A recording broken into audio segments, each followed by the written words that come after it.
Sorry, I don't think I give a long intro. Shout out to my people on Rumble. Obviously, I should know that's our official home base. I want you guys to go on Rumble, make an account, hit the subscribe button over there. And I would appreciate that. It does a lot. Trust me, a lot for the movement, all right? We're going to kind of start off hot in a second. So for anybody who kind of either came for the BS, trust me, we're going to give it to you momentarily. But I just want to do some housekeeping real quick. This is my birthday month, so everybody, I appreciate y'all, all my chat niggas who always been holding me down. Salute to all my people who have subbed up on Twitch. Playful Anxiety, thank you so much for all the gifted subs. 5 gifted subs, too high for this thing for the, 20 gifted subs. All hail, Ice King. Thank you for 5 gifted subs. Playful Anxiety, another 5 gifted subs. Wolfman, Daffy, Radical, appreciate you. Henchman, I see you. And of course, all hail the Ice King. You got another 10 in there. And Jinx, my boy. Damn it. My boy gave in like a good 25. That might be 50. I don't know. I have to scroll. It's a good amount of subs, man. I appreciate all you guys. All right. I want to give you guys an apology. I was trying to stream yesterday. Remember I told you I was going to get on yesterday. I didn't stream yesterday because I had to go do a podcast. I might have said it the day before like it was done, but it wasn't. I did a 4-hour podcast with Troy Ave. This shit was long as a motherfucker. Like, it was that's one of my longest podcasts. Probably gonna put it out in 2 parts, 2-hour parts. It'll probably be out most likely tomorrow. But that's Off the Record. If you guys haven't checked out Off the Record, it's exclusively available on Spotify. You guys can go check it out. I do interviews from 21 Savage all the way down to, industry executives and people who kind of work in making things happen. If you want to be in the music business, artist, manager, you just want to get money in the music business, you love the music business, I think Off the Record is a great platform for you to, tune into. You get a little bit more insight. Stream, this is what we do here. We have a lot of fun. So welcome everybody, whether you're tuning in for the drama or you're tuning in for other reasons, it's all good. Please, if you want to type on the YouTube chat, you got to hit the follow button. I'm pretty sure you got an account. Hit the follow button. You can type. I don't care if you troll me. It's cool. If you're on Twitch, I think you got to just follow and then you could troll away, do whatever you want. Anyway, are we here? Are we here?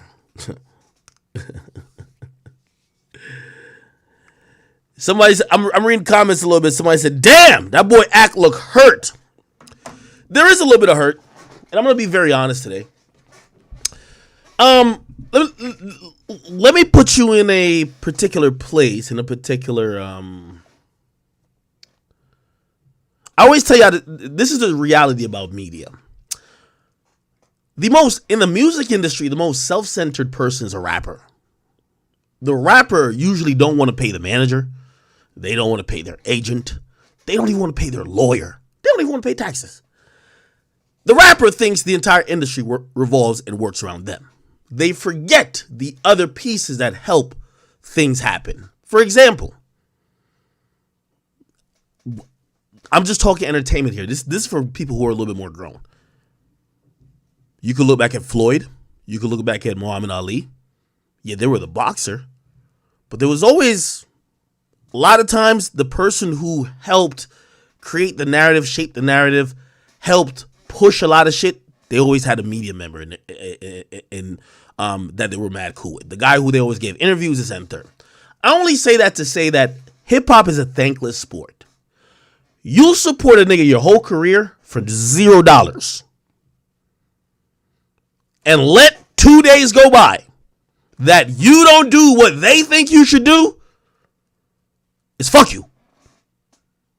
I want to put that out there. That's for every single rapper. The only person, and by the way, I'm going to be very honest. I'm going to tell you why y'all might say I look hurt. Because it's very easy for me to separate it when I've never talked to somebody personally on the phone, privately, about many different things. You know what I mean? It's different when you have. When you've had multiple private conversations with people, and if someone either disagrees or has any type of feeling about you as a person or anything you've said or done, their first inclination is to run to the public, when for years before they would always call your phone. They would always text you. Know what you talking about? That's odd. That is odd. I want to put that out there because it needs to be said. So that's why I'm a little bit taken back, but I will give you a full explanation today. Okay? Also, for anybody who's coming in here, I know it's always Big Ak, but I will be treating the situation different. So don't be like, Ak, why you don't keep the same? Stop. NBA Youngboy is an artist who I've not only seen as an artist, I've considered someone who, I don't know what you would define as friends, but someone who, because I want to say, I thought he was a friend, and then he's like, nigga, I was never friends with you.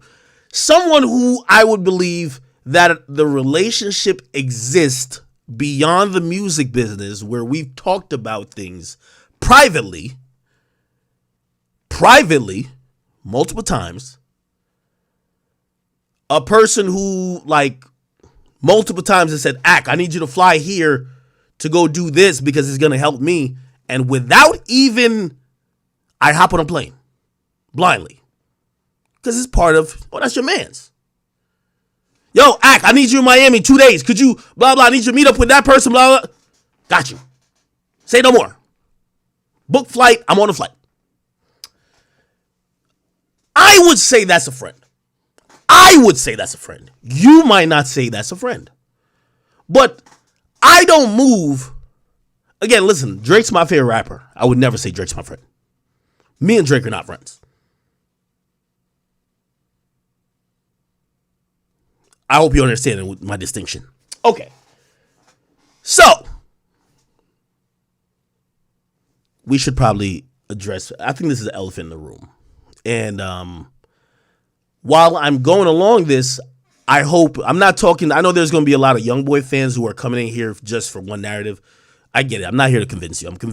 I'm here to talk to the people who are neutral, who could see both ways.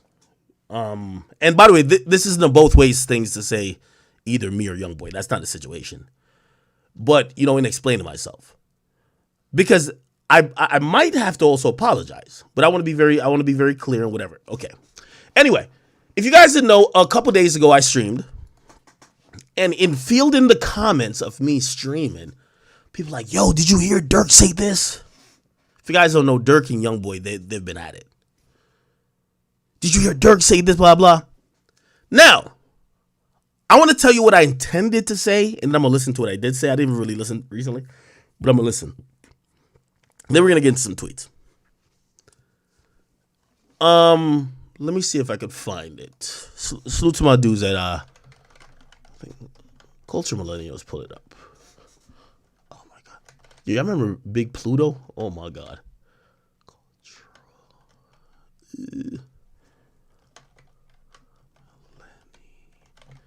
Tell me I spelled your shit right. Jesus Christ, I'm trash. Okay. All right, I think I got it. Hopefully the page is open. It should be. All right, cool. So I want to go to the origin. I ain't gonna lie. The night I streamed, if y'all remember watching the whole stream, and this is why I know I'm probably gonna have to take some accountability. I was just on here cracking jokes, just trying to get straight to the shit, right? I think you don't gotta take it down. I fuck with Culture Millennials, by the way. Oh, here we go. Confirmed, like, tweet, blah, blah, blah. Okay, here's the video. Okay, I'm going to just play this because this is the video that starts circulating. Let me play what I said. And it's going to refresh my mind, and I'm going to respond to it. How far are you? Now, that beef is squash. You ain't here? Yo, Ak, I'm you serious. crazy. Dirk and Youngboy don't got beef no more. I'm serious. Imagine. Dirk and... I might have forgot to tell the public that. Dirk and Youngboy don't got beef no more. Hey, look how far they are. Now that beef is okay. I think this is a little bit out of context. So initially, what I really wanted to say on the stream, and by the way, I could say, by the way, Cultural Millennials, that's my guy. He didn't take me out of context because I said what I said. It was being facetious though. I was fielding comments on here where people were assuming that everything Dirk is saying recently is aimed at Youngboy. I know that Dirk ain't talked about Youngboy for about 6 months. He's trolled a little bit, but he ain't talking about him. Now that's different than when YoungBoy drops a diss song like, which was one of my favorite diss songs, I Hate YoungBoy, and obviously you have Dirk drop Aha. Dirk beefing with niggas on his block. Let's be honest, okay? I don't know if you guys know this, and that's what I was trying to convey. Dirk ain't getting in the studio like, what could I say a YoungBoy? He's rapping at like niggas. He's subliminally dissing niggas from Chicago. And by the way, a lot of what YoungBoy is saying, I don't think he's that necessarily focused on Dirk as well. Granted, did they officially squash beef? That is not true. So if I'll apologize, and I'll apologize publicly if my words or my nonchalantness or whatever this clip made anyone feel like like it's actually squashed, like they agreed to squash it. That's not true. So, I want to hold myself accountable. And I'll apologize to anybody in any party involved if they believe that was the intended purpose. Now, that is me holding, somebody said, act cop and please. There's no plea to be copped. I tell the truth. I live by the truth, and whether the truth goes my way or not, at least I'll die telling the truth. So, call it misspeaking, whatever, never squat. Now, that's not why I believe NBA YoungBoy said what he said about me. And we're going to get to that immediately. So this went out. I kind of tried to correct it a little bit on the blogs. Like, no, I'm not. They didn't squash it. I'm just trying to say fans, because I'm the media guy. Fans keep, every time Dirk says some weird shit on his Instagram story, which he does every day, yo, he's talking about YoungBoy. He's not talking about YoungBoy. He's talking about 3 niggas in O-Block. He's not talking about YoungBoy at all. I'm literally telling you he's not. Okay? And also, I don't even think YoungBoy's dissing random people. I don't even know how he tweets, but he's just dissing random people. I don't even think YoungBoy's getting up like, what up? Let me tweet at Dirk. So that was the point. And by the way, again, if I probably should have took it a little bit more serious and realized that my streams could be taken out of context. And again, this is me holding myself accountable. I'll say for the people or anyone that felt misled, I am sorry. Again, that wasn't the truth, right? They didn't officially squash anything. I was really just trying to get out the message. They're not like fans, and I know why this is a big deal. Fans on the YoungBoy side and fans on the Dirk side. And by the way, I'm going to get to where I stand in all this because I saw some bizarre tweets. And I'm going to assume this is NBA YoungBoy's Twitter. But these tweets sound so bizarre. I'll address those too. I know fans these days are, we're 4K Trey. Okay, go be John Morant all you want. And there's some things like, no, it's OTF squad. Okay. So, I get why people are like, super divisive about it. So, for anybody who felt misled, I definitely want to apologize. So, this kind of went out. The train or the chain of events that eventually happened, because some people sent it to me. Lil Durk, right? Lil Durk went on his Instagram and liked this particular pic. Or this is basically a YoungBoy fan page saying this. He liked it. So now, you know what everybody's thinking? Oh, shit. Axe said it. Durk liked it. Whatever. Now, I am guessing, and I'm trying to be very logical. I'm following the train of thought. By the way, I should let you know, I've spoken to Lil Durk, which this is going to make you, like, as more I tell the story, you're going to be like, what? By the way, I've been on the phone with YoungBoy at least 20 times. I've only ever talked to Durk one time. Ever. Like, on the phone. Like, we've communicated, but on the phone, yo, what up? FaceTime, blah, blah. Like me and YoungBoy, like, I know y'all think I'll work out. I've, like, got the phone down there. We just talking, and I'm trying to work out in the gym, talking to YoungBoy. I don't talk to Durk. I don't. I really don't. And it's nothing against Durk. It's just like, we never, like, struck up that relationship. And also, that might have been also, as much as he knows from way back in the day, I do support his music. And I'm going to give credit to Lil Durk as well.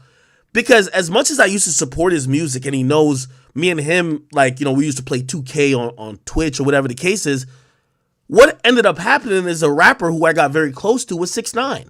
a rapper who he was vehemently opposed to. And I'm going to be honest, and this is why I'm going to give credit to Dirk. Dirk never said, because I'm so mad at 6ix9ine, fuck Akademiks too. And I respect it because I think he saw through it to say, yo, Ak got a job. And Ak's a person too. And yes, that might be his friend, but as long as he gives me a fair shake, I can't be mad at the guy. And I respect that from Dirk. 100% respect it. But me and Dirk don't really got a relationship like that. Anyway, this is important to mention. So after this came out, and I don't know when he liked it, but when he liked it, more blogs start posting it. Yo, shit, yo, Dirk, whatever. All of a sudden today, if you don't know, this is Young Boy's like burner Instagram. He tweeted out an hour ago, Ak, you a bitch. Along with his industry friends, I love this shit. It turned out the same way every time. They boycotting and got that boy lit. Remember, I ain't trying to hear who got something to do with what. Nah, bitch ass nigga. Keep picking though. Now I'm going to address all these tweets. Because, again, this is a constant reminder that there's no friends in this rap industry. Because put it like this. Granted, I could come on here on some sucker shit and be like, bro, I was trolling. Why y'all taking it serious?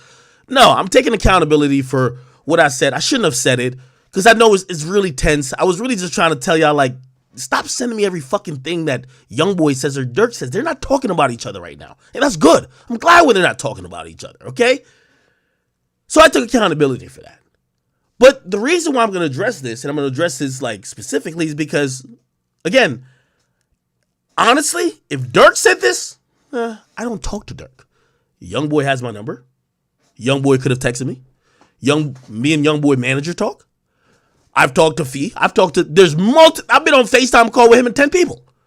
There's multiple ways to be like, what are you talking about, bro? Yo, I don't like that. Yo, clear that up. There's multiple ways if you consider someone, and I want to put this in perspective. I want to put this in perspective. If you care or consider someone, I won't even say a friend, but you even give a fuck. Right? So jumping straight to Twitter, act you a bitch along with his industry friends, let me now break this down. What industry friends does Youngboy think I have? This is to me a kick in the back for me while trying to promote his agenda. Let me now be very straight. NBA Youngboy, you are not blackballed. Let me just put this out straight. I work at Spotify, nigga. I get Carl Cherry on the phone. They all admit you're on the front page of Apple Music. Trust me, I used to say you were blackballed, my nigga. You're not no more. So let's stop it with you're the anti-industry guy. You just don't fuck with nobody in the industry. And whether you like it or not, you know that's true. It's one thing if, like, I get into you in the Dirk situation, I don't even really want to touch it. That's why I apologize. Like, I shouldn't have, I don't want to touch that. But this whole industry friend shit, nigga, you're more industry than me. You signed to Capitol Records. You're industry. I'm sorry. I'm going to tell the truth. Now, here's the thing. Because this is what gets me perturbed about this whole thing. What Youngboy wants to say, and especially, yo, you know why I'm taking it personally? For anybody who's like, yo, Act, chill out. I do love Youngboy. I love him as a person. But I have to address this. Because don't kick your friends back in while trying to still portray an image that you want to keep. I'm not against you. You know I'm not against you. Bro, you called me when you were locked up. And you asked me, bro, hey, everything cool with you, Quando? I'm like, all right, listen, I ain't going to pursue that shit no more. Whatever shit dead. Yo, he said, well, why nobody fucking with it? I said, bro, I think it's because you're locked up. I was the one telling you other people weren't fucking with y'all. I've never gotten paid from y'all to do some shit, post you or nothing like that. I've done it off the strength. You specifically. Now I ain't gonna lie, like the NBA label, that's not even him. That's some other shit. And I'm being very honest. Listen, I always tell people, anybody who ever calls me out, be prepared. Akademiks will tell the truth and expose himself and expose you. Swear to God. And I hate swearing. I don't like swearing to anything. So I've supported YoungBoy because I just genuinely like him for literally years. Genuinely like him. Genuinely like him. Let's also address this, because this pissed me off so much. It's not the act you a bitch shit. With his industry friends. YoungBoy, you're more industry than, don't ever link me up with these industry dudes. They don't like me more than, they all like you.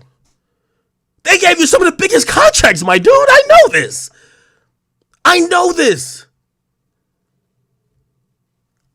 I can't be, you know the reason why I'm cool with the degenerates of this industry? 6ix9ine. You know when me and you got cool? When the industry wasn't fucking with you. There was a time they weren't fucking with you. You're right. I made my career of taking the rejects of the industry and say, oh, no, I fuck with y'all. I'm going to support y'all. So if you think I'm industry, nigga, I worked at Complex when you body slammed your girlfriend, and I remember they had a sneaker shopping episode going up, and they said that shit's canceled. I don't have no industry friends to be like linking up with. I talk to a few rappers on the phone. I say all their names. Me and 21 Savage get on the phone a lot. Me and 21 called me recently, be like, all right, man, because he called me twice and I didn't pick up. He's like, yo, you been ducking my call after you said whatever you said about Metro. Me and him, we talk. 21's my man. And by the way, if 21 said this, I'd react the same way, because me and 21 talk a lot. There's a few rappers who I talk to. Just like, and by the way, this is a direct conversation from YoungBoy. He says, I don't talk to no nigga in the media. And I was like, okay, that's special. So if I ever had an issue, I'll come to you. Just like if you had an issue, you come to me. I talk to 6ix9ine, 21, YoungBoy, or used to. I also told you I haven't talked to him in like a month. A month or so ago, communication went dead. I don't know. He goes through his moods. It's an artist. I'm not over here trying to clock niggas. I don't know what's going on. So if he wants to reach out, keep in mind, I've not talked to him for months at a time, and he calls me and he says, Ack. And again, I know some of y'all are dick riders and fans, but YoungBoy has told me, and again, I ain't gonna get into the details of it. Yo, Ack, I need you to go to Miami, or I need you to go blah, blah, blah, blah, in the drop of 10 hours. And I changed my whole entire life up to go do it. Why?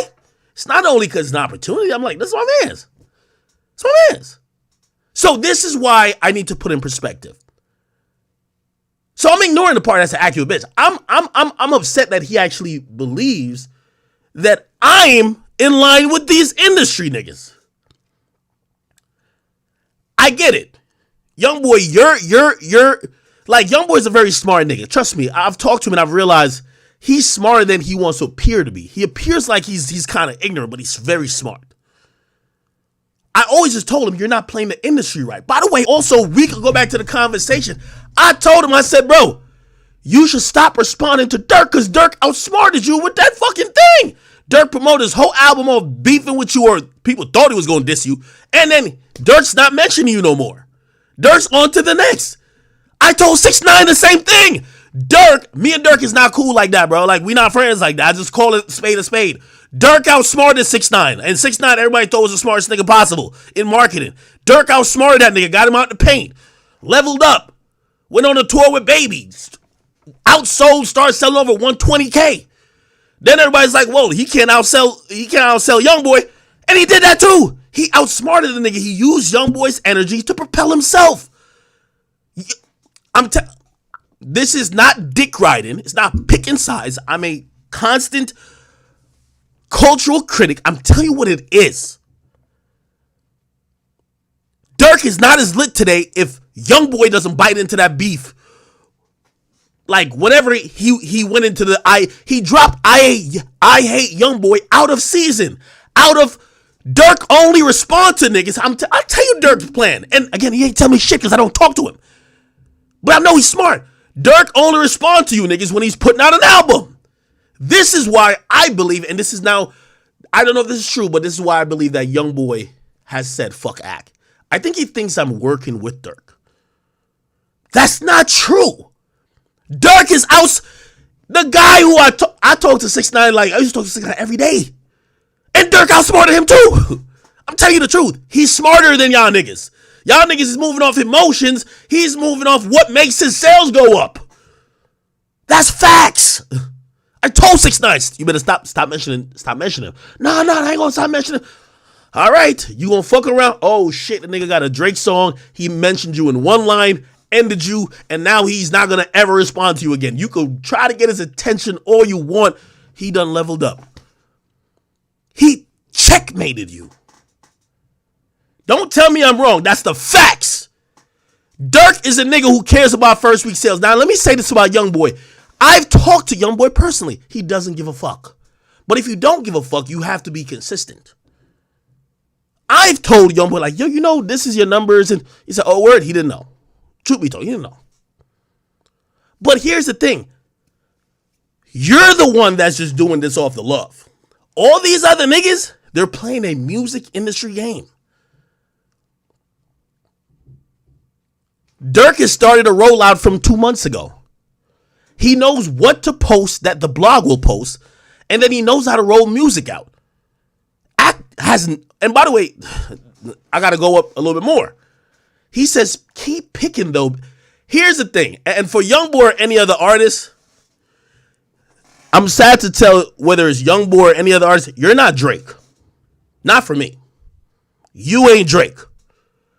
If it's picking a side, and by the way, I don't pick no sides with no nigga on street shit, because I ain't never been in those street situations with y'all. The only nigga who I ever picked a side with musically is Drake versus Meek. Definitely, I would say that. But you got a problem with Dirk? I bump both y'all music back to back. If I play Aha, I'm going to play I Hate YoungBoy. I play y'all music back to back. I don't care how much I talk to you. You ain't going to never get me to be like, you know how much I talk to 6ix9ine? Yo, 6ix9ine hates Dirk's guts. He hates the nigga. Hates. I asked 6ix9ine when he showed up to my house. My house. Who am I playing? Dirk. I'm not picking sides in y'all rap beef. Y'all are rappers beefing with music and posturing who's hotter than who. I'm a fan. I've made my career, and y'all don't give me money anyway. I'm a fan. Don't try to involve me. There's no picking sides, and this is the most disgusting part because I'm gonna be honest with you. I remember telling YoungBoy, and I don't want to put personal conversations on the record, but I do have to. I said there's a lot of people judging the baby because he did a EP with you, and I remember what he said to me. He said, "Why would they care about what the baby did? The baby ain't got nothing to do with none of the issues I got." And I agreed. I said, I agree. And by the way, this is what YoungBoy directly said to me. This is why I think if this tweet is at me, this is hypocritical. And I'm going to call it out. He said to me, Act just like you're not like in street beef. Like, nobody should expect because you talk to me or whatever that you don't. And I'm like, yeah, exactly. Yeah. I'm like, what? So, the very thought of a rapper saying that Akademiks is picking a side, I need you to look in the mirror. I need you to cut the lights off. I need you to take a deep breath and realize what planet you're on. I'm not in the street with you, and I will never be. I want to completely say this to every rapper. I am not in the streets with you. I listen to King Von, and I'll listen to Quando Rondo. I listen to YoungBoy, and I don't even care if either of them like me. I'll listen to NBA YoungBoy and Lil Durk. I'm not a fan. I made millions myself.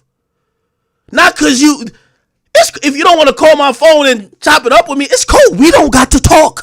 Anybody. But not because you think we're like cool and we talk means I'm picking any side in any beef. This is music to me. Aha's fire. I Hate YoungBoy's fire too. If you think I've picked a side, you need to realize that you're turning the industry into the streets and you're in the wrong fucking business. The streets brought you to court with federal charges. The industry is all about dick riding and all about moving along with what's hot. Don't conflate the two. I want to say it one more time. This goes for Lil Durk. This goes for YoungBoy. This goes for even Drake. Well, nah, Drake's special because it's my favorite. I ain't gonna lie. If any of y'all got beef with another nigga and you expect me to never bump that other nigga's music because me and you are cool, we're not friends. We're not cool. Stop talking. It's fine. It's fine. There's no picking a side.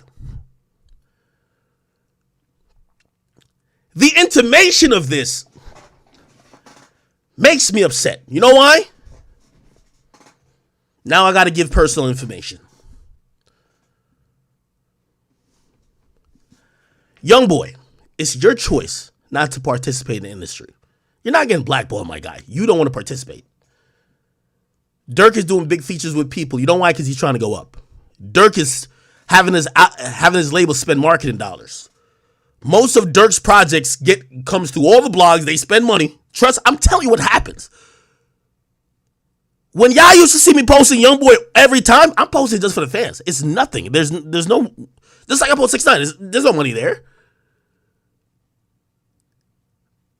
That's not picking a side. Only thing I'm gonna tell Youngboy, if these tweets were all directed at me, grow up. Grow up. Because if I don't want no nigga hitting my phone thinking that because I'm media and you're an artist, you have any control over me. Let's cut that relationship, period. Don't call my phone again. It's fine. We're fine. We don't need to talk again. If you think that because we are cool and we could chop it up about some other shit, that means you were trying to use me. You weren't cool with me, my nigga. I'm not in y'all street beef.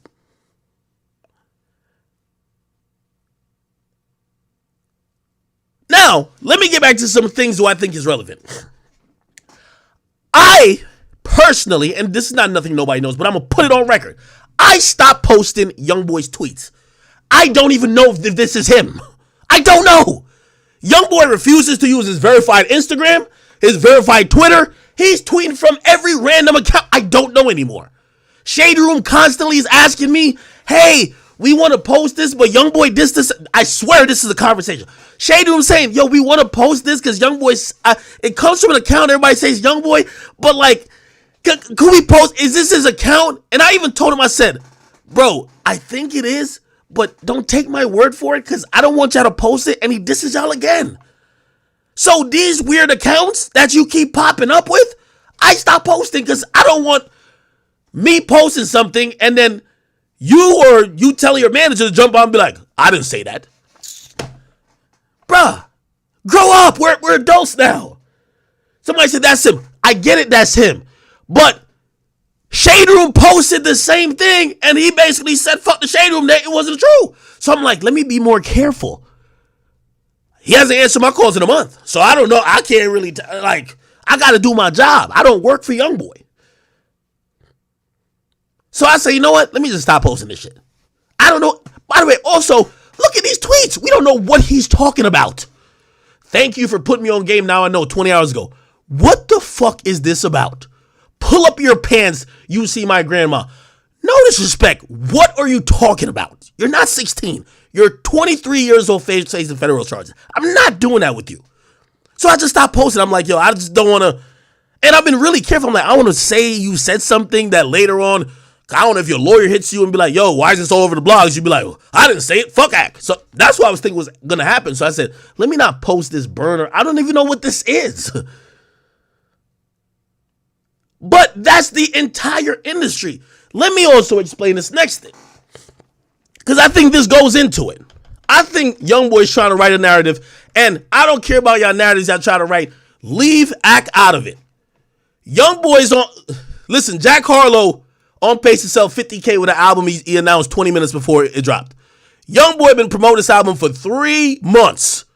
He's the biggest artist in the world. We all see that he's heading up everything. He's selling 62K. That's a fact. Bro, like, men lie, women lie, the numbers don't. I know he says, or he said to me he don't care about the numbers, but I gotta imagine there's an inclination on what's going on there. You went from selling 120 to now you're selling 62.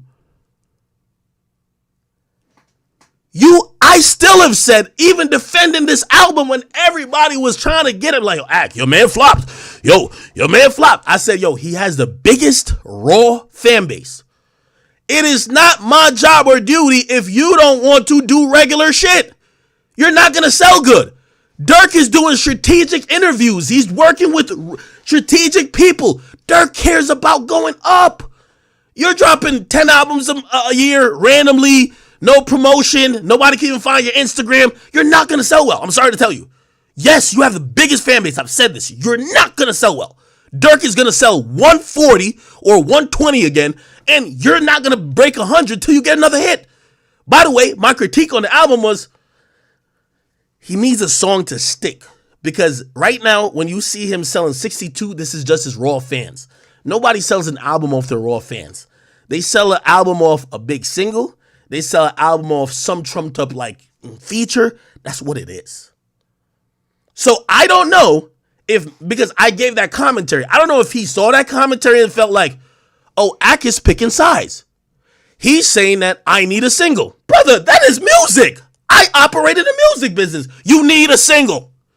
You're going to continue to sell less than 100K until you get a single. I know you are hot, but you could sell an album 62,000 every week,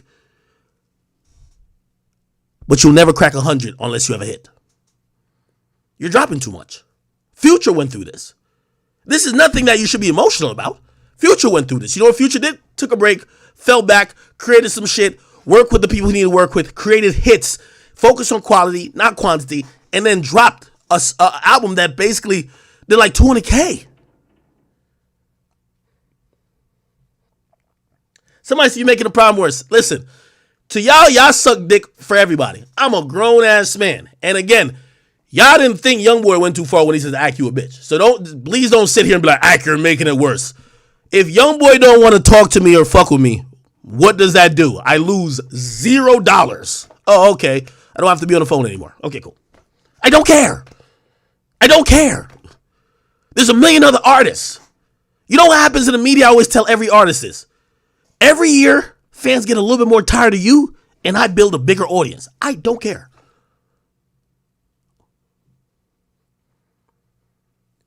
I'm telling you the facts. I'm not picking sides. Dirk, you know why I think Dirk liked that post? I swear. And I told you I haven't talked to Dirk. By the way, I'm going to predict what Dirk's going to do, because Dirk is smarter than you niggas. Once I seen Dirk outsmart 6ix9ine, I was baffled. Because 6ix9ine, all he does is plan shit every day, meticulously. And if a nigga like that could get outsmarted by Dirk, who the rest of y'all? Y'all be claiming y'all just rap. Y'all don't be like strategize. All Dirk does is strategize. All day. Go look at Dirk's feed. Just go look at it. You might read. Nah, I ain't gonna lie. He does tweet ignorant shit because he be beefing with niggas. Some niggas in Chicago. But all he does is.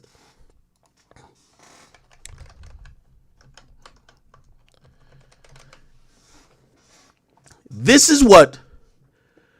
Watch Dirk's Twitter or Instagram in the next 12 to 16 hours. He's gonna do something and play upon this situation to make it feel like he's poking fun at it. I'm gonna be honest, whatever Dirk's finna drop, I would be surprised if he even mentions Youngboy. He's just gonna sucker y'all into it. He know y'all like beef. He gonna sucker y'all in. That's why I told Youngboy this directly. I said, bro, I think he's baiting you. Like, you're lit. Like, he was baiting you, and you bit it. Like, I think he's gonna do it again. Now, I'm not even saying that to be like, I don't fuck with Dirk. Like, Dirk is cool.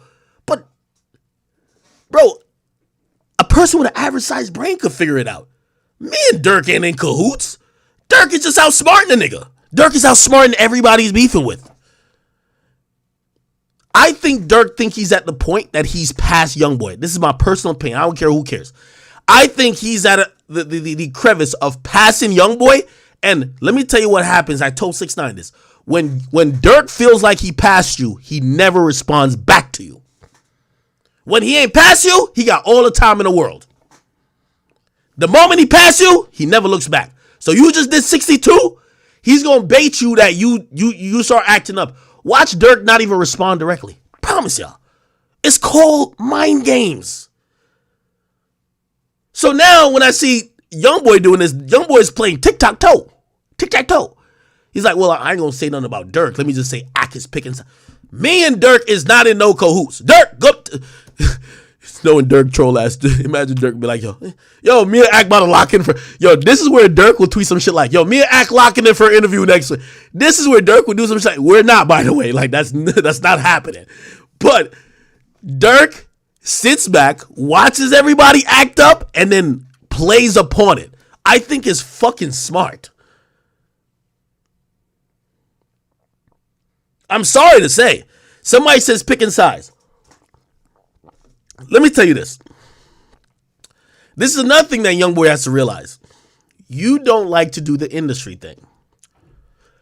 I understand it. Because I don't like fake kicking it. I don't like being facetious and just building relationships just to work together to get a bigger song or whatever. Young boy is a person who likes to really lock in with you. That's not the industry though.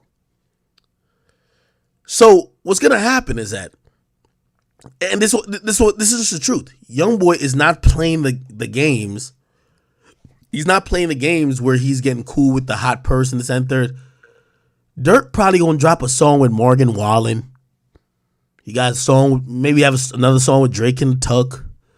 Song with him and motherfucking Baby again.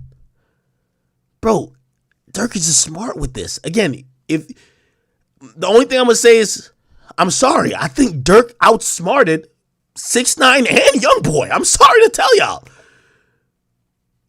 Everything Dirk is posting, that's another thing. Bro, Dirk knows how to write a caption. First of all, I keep saying Youngboy don't use his Instagram page.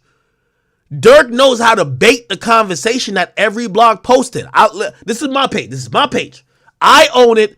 I approve every post that's on here. Okay? Let me see the last time I posted Dirk. Okay, this is Dirk right here. Dirk knows, I'm going to be honest with you. He knows how to post in a way where it's not trolly, right? But he knows how to get every blog to post it. Like, that's us seeing it on his page. Okay, cool, we got to post it. No, that's Offset right there. That's Offset. He always, like, Dirk's story be hot. I ain't gonna lie. Like, you'll get a lot of content from Dirk's story. Let me see what else he has posted.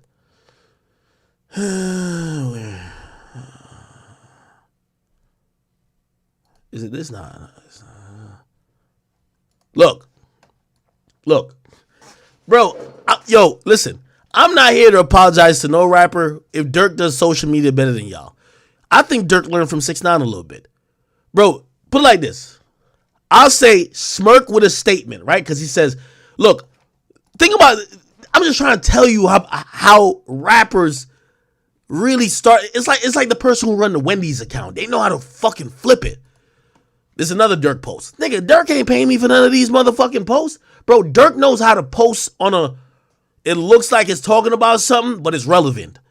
So 6ix9ine came out and said that, where's the 6ix9ine post? I posted 6ix9ine before who said, hold on. 6ix9ine, hold on. Sorry. 6ix9ine came out and said that, yo, thank you to my fans. We've been doing good and I'm blackballed. Remember I told you, in Dirk's mind, he's past 6ix9ine. He'll never mention 6ix9ine again. He won't drop a song towards him, nothing. Before he passed 6ix9ine, he was mad clear about, yo, I'm trying to shoot at him. Now, he doesn't do that no more because he passed him. And let me just say, passed him in the hip-hop sense. Dirk is way more relevant hip-hop-wise than 6ix9ine. Trust me. Okay. So 6ix9ine said, damn, thank y'all for supporting me because I'm blackballed or whatever. You know what Dirk does? This is Dirk post. I've been doing this shit blackballed. Dirk ain't never been blackballed, but he know how to troll a little bit to get everybody talking. And everybody be like, oh shit, damn, oh he's responding 6ix9ine. Like, he knows how to do it. I know he knows how to do it because I run a fucking blog. So he does this, and then he comes back. By the way, he gets in the comments instantly. Look, Dirk beat my comments too. I'm not blackballed, I'm almost healed. Trolling, right? Cool. Then he posts on a story because every blog started picking it up from my page. And he posts this. Hold on. Where is the post he put up? What the fuck? He posts. So is this, and then he says,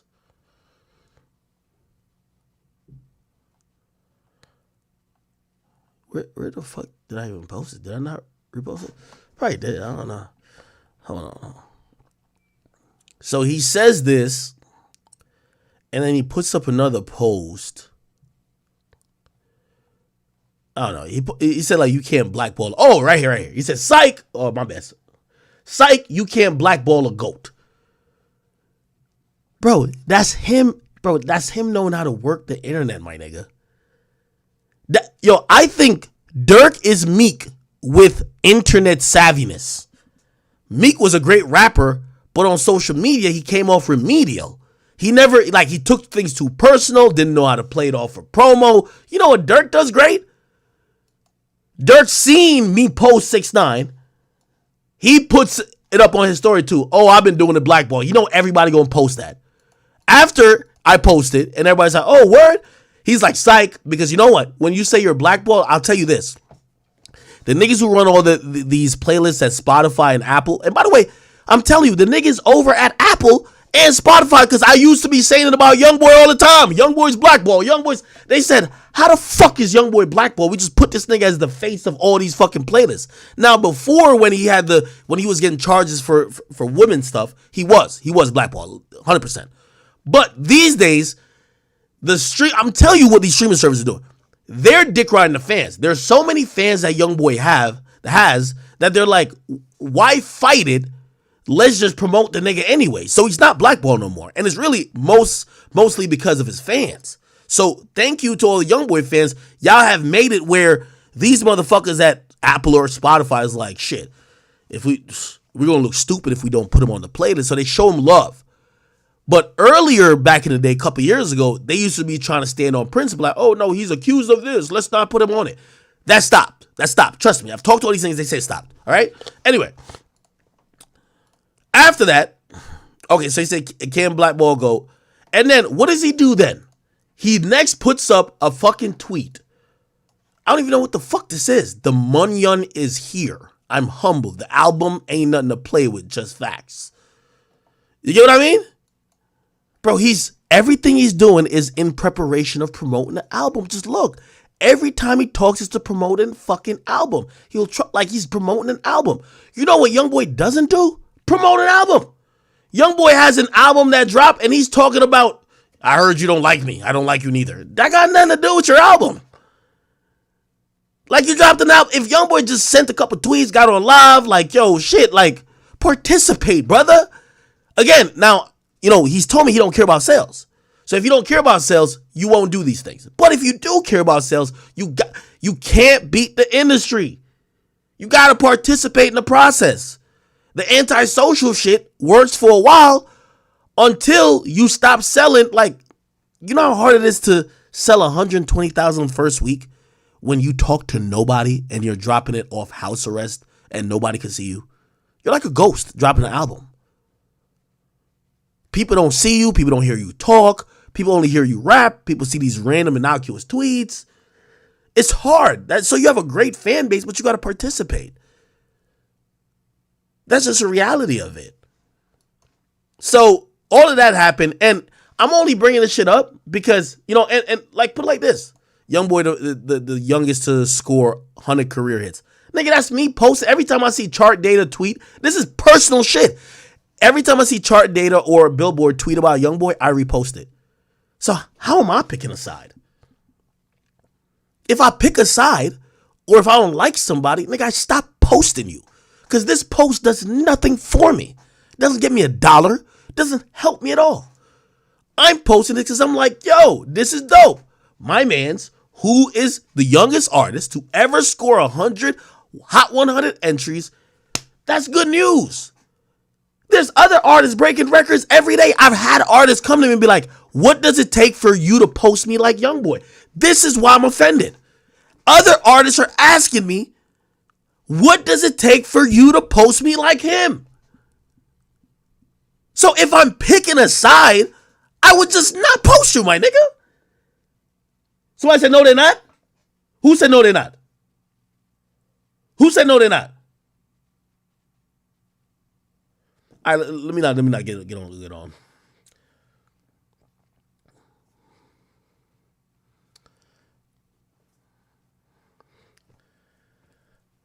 Bro, y'all trying to, let me tell you this. This is why I said there's no benefit in being friends with these artists because they fuck you over whenever. Nigga, this is the baby on my phone right now. Look, the baby. Like, I ain't trying to show you all the whatever. Text me today, yo, act. Yo, my next project fire, bro. What we gotta do? Like, yo, I'm about to have a hectic schedule. I'm dropping shit. I want you to support it. What's up? He's hitting me up, basically saying, yo, whatever we gotta do, I want to do because I want my shit out there. I'm trying to. Young boy, all I ever did was do it on the strength. That's my man's. So when a nigga say I'm picking sides, what side am I picking? If I was gonna pick a side, it would at least be monetary. And Dirk don't give me no motherfucking money either. So this is why I'm confused. And this is why I say I look at artists and when these situations pass, I'm like, please don't call me in the future. Good luck. It's okay. Me and Young Boy got no issues, but let's not talk. It's fine. I don't need to be talking to a nigga who the first time he feels I do something out of pocket, acts a bitch, fuck him, fuck this bitch ass nigga. I can't wait to do. Why are you talking gangster shit with me? Don't call, like, it's fine. We don't need to talk. And also, again, not no Metro shit because Metro just being a hoe. If Young Boy don't want me to post him, I would definitely, if he wants to make that request, I'll oblige. I'll tell you the ones I'll agree to. If Young Boy don't want me to post him, I'll make a statement. I won't post Young Boy. I'll be fine. I just want to show people I don't need no artist. Y'all gonna do that? I think I'm gonna do that.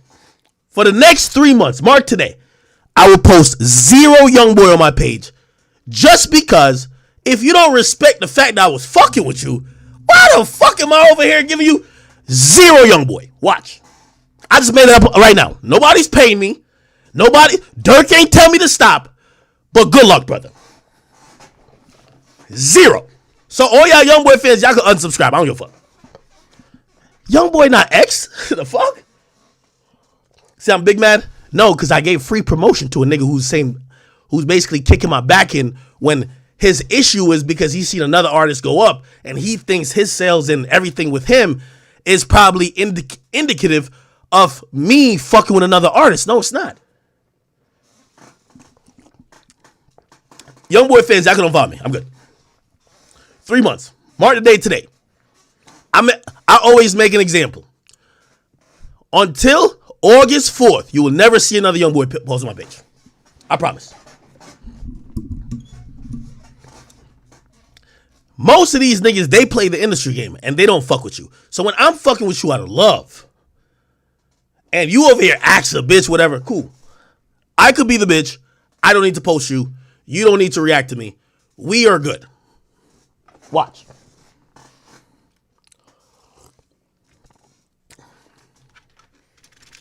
Somebody said I picked a side. If a rapper think that a blogger is picking a side, he needs to go get out there and go pick up a stick. A blogger is not picking a side. The niggas who you don't like, they're out there running around doing all type of shit.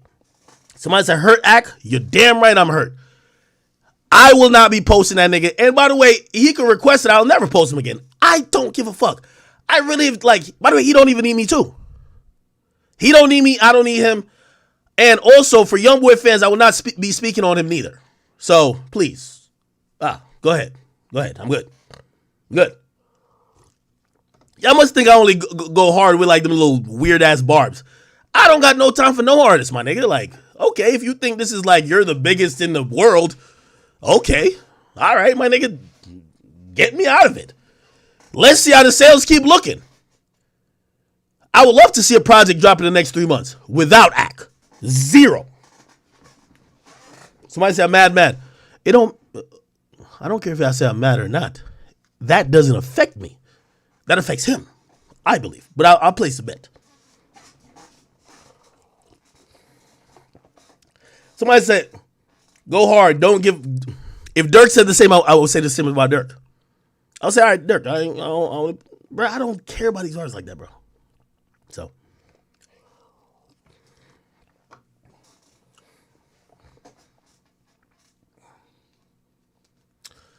So he did 62 on this one. If he drops in the next 3 months, let's see how that go. And y'all can post that everywhere. That's a pledge. I got no more posts, nothing more to talk about. I'm going to move on from this topic. According to Young Boy, I'm a bitch. You wouldn't want a bitch posting about you anyway. Let's keep it going. All right. Anyway, we're going to investigate this whole thing about Rollo allegedly biting the cheese. I keep telling y'all Atlanta seems like the home of, snitches. Young Boy fans, this is where y'all exit. I'm done talking about him. I'm going to give out a little grace period. Y'all can get out. Cardi fans, y'all stay. Uzi fans, y'all stay. Dirk and OTF fans, y'all stay. 6ix9ine fans, y'all stay. 4K Trey fans, we have no more content for y'all for 3 months. 3 months. Y'all can hit the door, please. Somebody just called. No. You see, first of all, I'm older than Young Boy. I don't know if y'all think some nigga's a king to me. A nigga who's never given me nothing. Somebody said, call YB. He didn't call me. If he called me and we had a conversation, he could be even mad. Like, bro, how many artists call me and we mad and we talk about it, it's whatever. If your first inclination is on Twitter, stay there. But now, next time, don't call me asking, Act, let me get your password because I want to preview some music. This is things I've never done this for artists before. Even 6ix9ine never asked this. Act, give me a password for your main page. I'm about to go live on there. I want to preview some music. Oh, all right. I just gave him my password for my main page. Oh, go ahead, bro. Go promote your album yourself, man. All right? It is what it is. All right. So 1090 Jake put out this video. He put out this video about Rollo, and I was about to watch it, but I can't watch it until I'm on here. Everybody's wondering if, did Rollo snitch? A guy, his name is like Get Doe or whatever. He basically said that he been fucking with Rollo for the longest, and apparently paperwork just came out that Rollo gave up some information in a proffer session, and maybe that got people indicted this and third. But that guy's considering a snitching, and Rollo was saying, hey, listen, you're only finding out about this paperwork coming out because there's a prosecutorial misconduct case going on, and that's fucked up.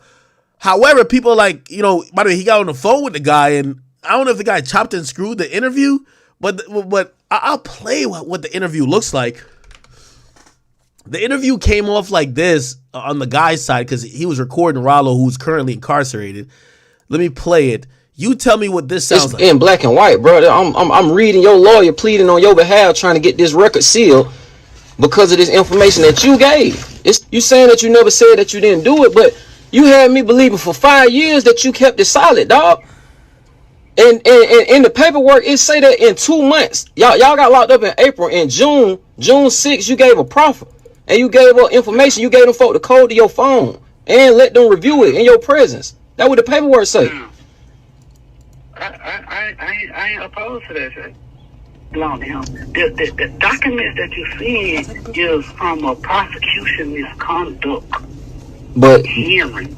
Okay, but so if you saying that you gave them just the phone information because you knew nothing was in the phone, what about this shit on page 12, line 12 and 13 where when a nigga says, but what about page 12? Oh, man, that nigga been doing some fucking reading. Let me tell you this, man. You drop a fucking book in front of niggas, they will never read more than 5 lines. This nigga done read everything. He said, but what about page 12, line 5, paragraph 3? Oh, hell nah. It say he is cooperating against heroin, methamphetamine. He knows about shootings and the marijuana where it say he is cooperating against heroin, methamphetamine. It's in black and white, brother. I'm reading your lawyer pleading on your behalf, trying to get this record sealed because of this information that you gave. You saying that you never said that you didn't do it, but you had me believing for 5 years that you kept it solid, dog. And in the paperwork, it say that in 2 months, y'all got locked up in April. In June 6th, you gave a proffer and you gave up information. You gave them folk the code to your phone and let them review it in your presence. That's what the paperwork say. I ain't opposed to that shit. Belong to him. The documents that you see is from a prosecution misconduct But hearing. okay, but so if you saying that you gave them just the phone information because you knew nothing was in the phone, what about this shit on page 12, line 12 and 13, where it say he is cooperating against heroin, methamphetamine, he knows about shootings, and the marijuana, where it say he is cooperating against heroin, methamphetamine. Okay, I'm not opposition to that. Listen, when you go in there, they ask you other questions. I made my presentation. They started asking other questions. You know the code though. That's what I'm saying. You know the code. You ain't supposed to have no meeting with them folks in the first place. Queen, I was presented a situation that other. You know who he sound like right there? He sound like T.I. It's something about when people get to talk about that legal stuff, like the vernacular, the vocabulary expands. I was presented a situation, expedition, like.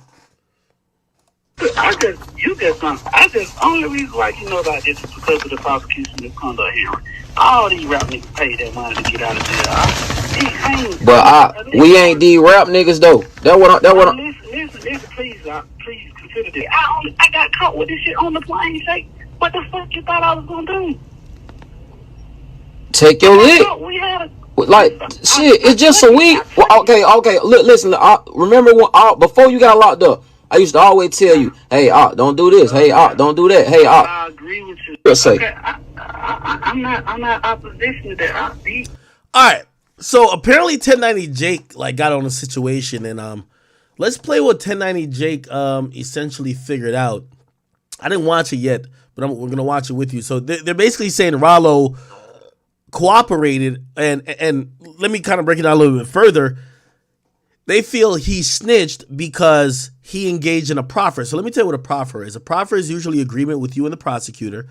It's usually an investigative type of situation where they will bring somebody in and say, hey, listen, we have a subpoena for you to come in. However, that don't mean either we're charging you, or sometimes you might be charged already, but if it's a proffer session, they might be like, hey, listen, we're trying to find out information about some other shit. If you tell us this information, and this is usually the agreement, anything you tell us won't be used against you. So we're trying to find out information, or we're trying to, get some information that we think you have. If you tell us, we're not going to prosecute you with it. Now, here's the thing. The information you give can be used to prosecute others. So that's why there's a snitch kind of cloud hovering over it, because you give some information, that information could help them crack whatever case they have, right? Let's play it. I don't know goddamn man on this earth, dog.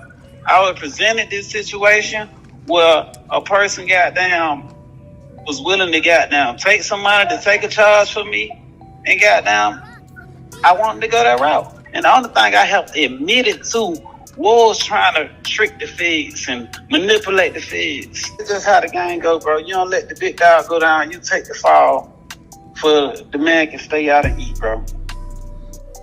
97 months. The federal sentence of Terrell Davis, who's more commonly known as the Atlanta rapper Rollo.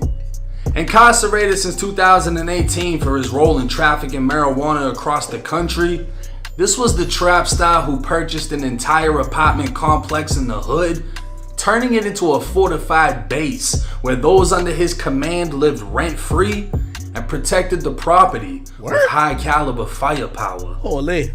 Instagram posts with Floyd Mayweather amounts of cash and a caption that would later be used against him in court would highlight the luxury lifestyle of one of Atlanta's most infamous and carefree drug dealers. Even with being sentenced to federal prison, Rollo just recently released an album from behind bars that was entirely recorded in prison, entitled 97 Months. But only days after its release, one of Rollo's ex-associates lit a match that started a fire in the house of hip-hop. John Doe, who can be seen in multiple pictures with Rollo and supporting him during his legal trouble, took to Instagram with a surprising caption reading, "These days, they will give a rat a pass long as he rich." Way too many rat sympathizers out here eating for clout or opportunity. Don't ask me why I ain't post that rat new mixtape. I don't support rats. I don't give a fuck who you are or what you got. If you broke the code, you not my type of guy. I'm about to draw the line in the sand and force y'all rat lovers to pick a side. The strong accusation would soon be followed by a post to an Instagram account named News Made It, with 2 pages of paperwork alleging Rollo's lawyer attempted to seal documents in the case to keep the public from knowing Rollo cooperated. Rollo would respond to the accusations with a long caption saying, "When there's no loophole in a case, you gotta make a loophole." He'd swear he never cooperated and not one person can say they're in jail because of him, and that his plug, his alleged shooter, and another man the government questioned were all dead. Rollo's response would lead many to assume he must have told on the dead men he was referring to. Following up with a second post, Rollo would go on to say he never snitched or gave up any of his plugs. He got more time than anyone in his case, and he's still locked up while everyone else is out. Now, I reached out to John Doe, and while he hasn't released 167 pages, he sent me some stuff y'all have never even seen. And come to find out, he had reached out to me weeks before any of this was even exposed. Back in early April, John Doe had apparently sent me a message offering Rollo's paperwork for an undisclosed amount of money.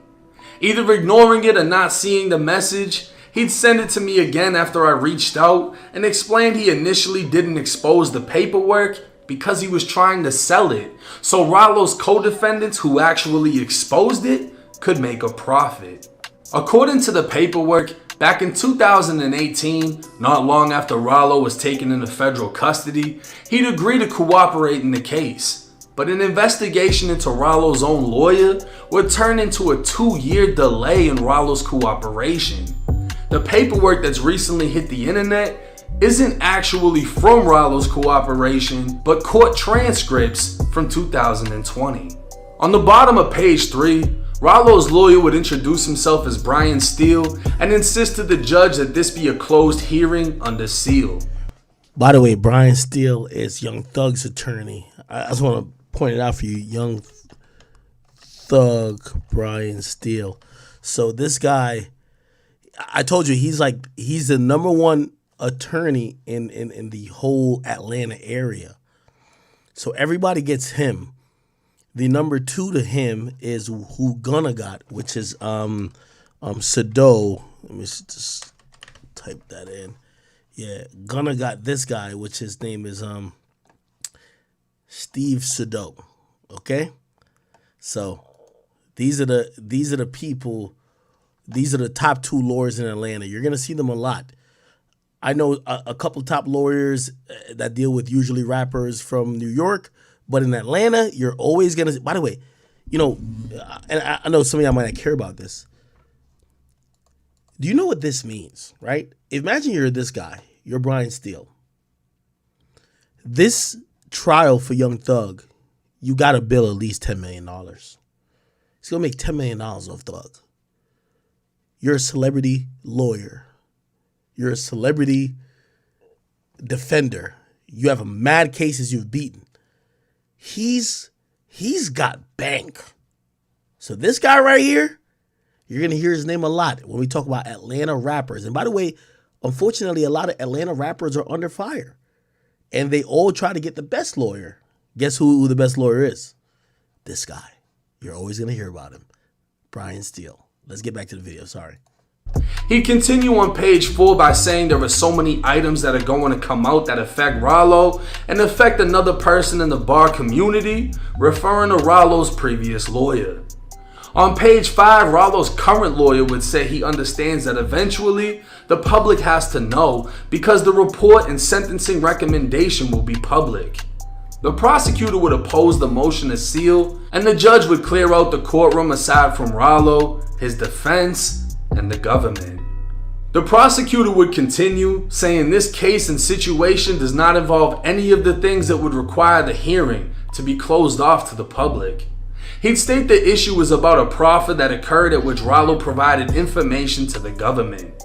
The prosecutor then said it's his belief that Rollo and his lawyer want the fact that he cooperated kept out of the public's knowledge. But that isn't the only issue. The second issue was Rollo's former lawyer, Ashutosh Joshi, was a target of the investigation himself and alleged to be the possible drug supplier. Ash Joshi is the same lawyer who represented Gucci Mane and his infamous. By the way, thank you, Beefy Bitcoin on YouTube. He says, yo, Ak, there ain't no one for Young Thug to snitch on. He's the top. He's John Gotti and all his are Sammy the Bull. Yeah, no, you're right. I never said that Young Thug was in a position to cooperate at all. I'm just talking about the lawyer. The lawyer, Young Thug has the best lawyer in town. I was only talking about Brian Steele. He's the best lawyer in town. Okay? And Young Thug has him. By the way, he's not taking no new clients. He's only working on Young Thug case, which might last for over a year. Okay? But previously, he used to anybody with that super big bag could get him. So Rollo got him in the past. Okay? So, yeah, I wasn't insinuating that this guy is helping people tell, okay? So thank you for the donation, but that's not what it is. Infamous murder case. The prosecutor would say that Rollo's argument is the government knew Joshi was targeted in the investigation when he sat down as Rollo's lawyer during the proffer. Rollo's current lawyer would reply by asking if the judge decides not to close the courtroom, then to refer to the proffer. By the way, I hate to pause this.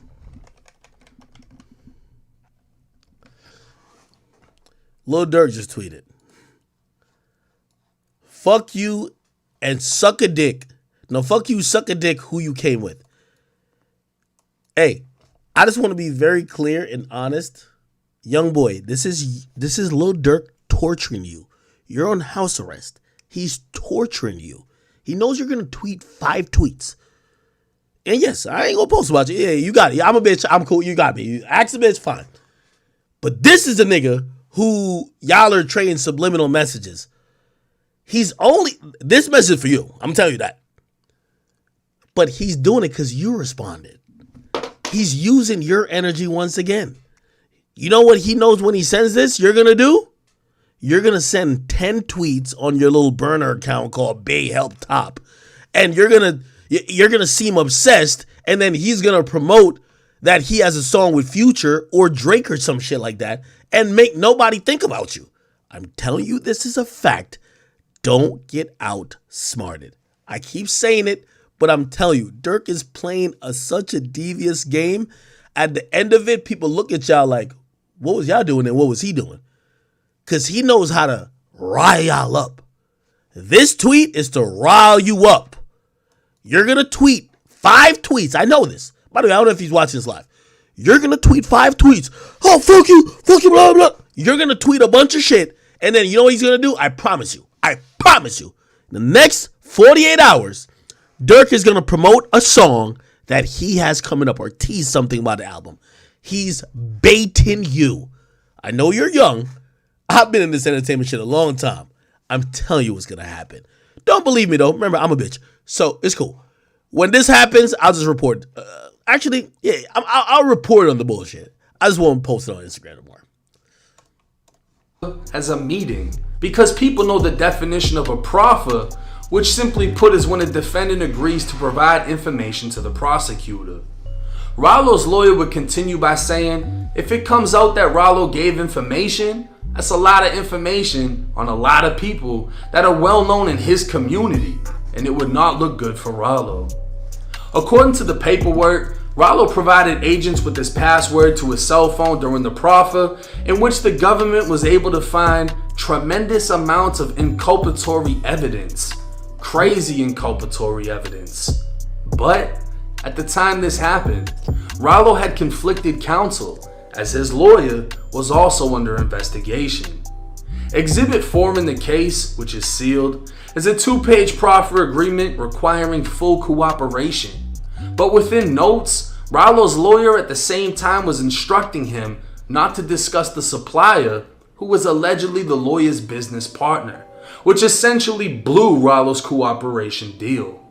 The judge would read Rollo supposedly gave information in the proffer against other people, alleged transactions, and other alleged crimes. Rollo's lawyer would say they had an agreement with the court, the proffer would not be shared with the public, and that Rollo was discussing the entire marijuana trafficking issue, all the flights taken, the pilots knowing about it, and then who's the supplier, which according to the government was Rollo's previous lawyer and his business partner, Manu Jones. Wait, they said Rollo knew about the pilots? So if you guys don't know, like, Rollo got arrested ultimately for having $1 million worth of weed on a plane. I don't know if this is saying that he provided information to say that the pilots knew about the weed, which is like... trafficking issue, all the flights taken, the pilots knowing about it, and then who's the supplier, which according to the government was Rollo's previous lawyer and his business partner, Manu Jones. Rollo's current lawyer would continue to say Rollo is cooperating against heroin, methamphetamines, he knows about shootings, and the marijuana, but he's not answering the questions. At the same time, the government was getting information from both Rollo and Rollo's previous lawyer, who was under investigation, and the government dragged the lawyer's investigation out. 2 years had now passed, leaving Rollo unable to cooperate against anyone in the case because they'd all already been revealed. In response to the paperwork, Rollo's team would post to his website a preview of Rollo's autobiography in which he'd seemed to admit to his cooperation, but with a strategic twist. Wait. Whoa. He admitted? Hold on, let's read this. My arrest broke countless hearts. My supporters was dying to help me get out. Some came to every court date. I lost count of how many letters I received with advice I should use to get out. But it was one person that my team thought stood out more than any of them. My mission seemed to be more realistic than the others. His mission seemed to be more realistic than the others. This person called himself the Pimp. I will not mention his name out of respect and honor. I don't ever intend for no human being to ever go to jail on my behalf, so let's protect his confidentiality. My first thought to myself in question to him was, how the hell can a pimp help me? Although some of us as dope boys kicked it with pimps wasn't in the field. Islam had taught me how to honor and respect women, but he had enlightened on how he was able to manipulate the feds and get a major cut on his sentence. He called this art, pimping the feds, which was a part of the game that I've never heard before. I remember some words he said that stuck with me over the years. But with a I bet. strategic twist. Rollo would claim a man reached out to him with the way to pimp the feds by essentially paying someone to take the fall for crimes Rollo was going to tell the government was committed. Rollo's lawyer reached out to the government saying his client had information he was willing to share and a meeting was scheduled. Rollo gave what he thought would benefit him and his team without actually affecting him and his team, but the feds weren't going for it. Uninterested in what Rollo was offering, the feds wanted to know about Rollo's involvement in shootings and murders. Unable to provide them the information they sought, the meeting was then ended. While Rollo's attempt at pimping the feds failed, Rollo's new lawyer was able to attack a new angle, as Rollo's old lawyer allegedly conspired with the government against Rollo while also representing him. The conflicting lawyer led to a prosecutor's misconduct motion in which Rollo attempted to get the entire case thrown out. That too failed, and in the end, Rollo was sentenced. What's interesting is, as previously stated, Rollo's lawyer was fighting to keep his cooperation sealed and understood that at sentencing, it would be revealed. But within Rollo's sentencing transcripts, cooperation was never mentioned. At no point did the judge, lawyer, or prosecution highlight any cooperation which would have been used towards a sentencing reduction. Now the question that's gone unanswered is which co-defendant or co-defendants actually exposed the paperwork. None of them have come forward to speak on the situation aside from John Doe, who isn't involved in the actual case. Hello? Assalamu alaikum. You at work? Yeah. So do you mind me telling the internet that you tried to take charges for me and all that? No, man, you know that, bro. I say, No, man. Huh? you my co-defendant. He had nothing to do with our case out. So I don't know why the hell he acting like I done told him all my co-defendants out. That's what I'm trying to clarify. The whole world think I just told on my co-defendants. That nigga lame as hell for that shit, bro. Me, man, that shit lame as hell, bro. Like, bro, that shit lame, bro. Like, nigga, you know how mad I'm behind that shit, bro. That shit, that like, bro. All this Muslim shit you say you Muslim bitch ass nigga hot fucking brother fall, bro. Bitch ass cop, that shit lame, bro. That shit got me heated up for real, nigga. I can't even punch that word. This shit come up to, man. I'm just gonna tell you nigga, man, butter around. I was somebody who watched did that third. And you said you gonna get a handle. Now he making false accusations, bro. That shit lame, real, bro. Nigga, like for real, I'm brought heated behind that shit, bro. For real, bro. That's some bitch ass shit, bro. That shit lame, nigga. For real, bro. Don't do that pussy ass shit like that, bro. So what I'm trying to clarify is that did I ever tell on you? You my co-defendant. You my little brother who tried to take the charge. Yes, but you can tell the internet out. I'm saying, answer the question. Like, did I? Nah, nigga, you ain't never telling me, nigga. I just want to make sure. And what would the motive be behind John Doe exposing the paperwork? Initially, reaching out and seeking money. He claimed the money would be for the same co-defendants who supplied him with the paperwork, but John Doe hasn't revealed who that is. In between Instagram posts about Rollo, John would promote his business as well as his own music, leading some to think this was a promotional run.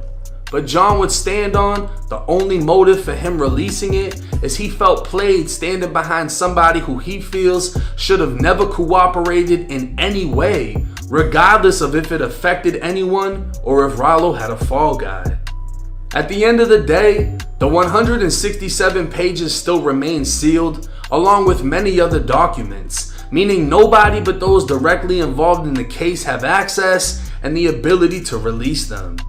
As far as if Rollo is a snitch, none of the documents released have named anyone affected by anything Rollo said.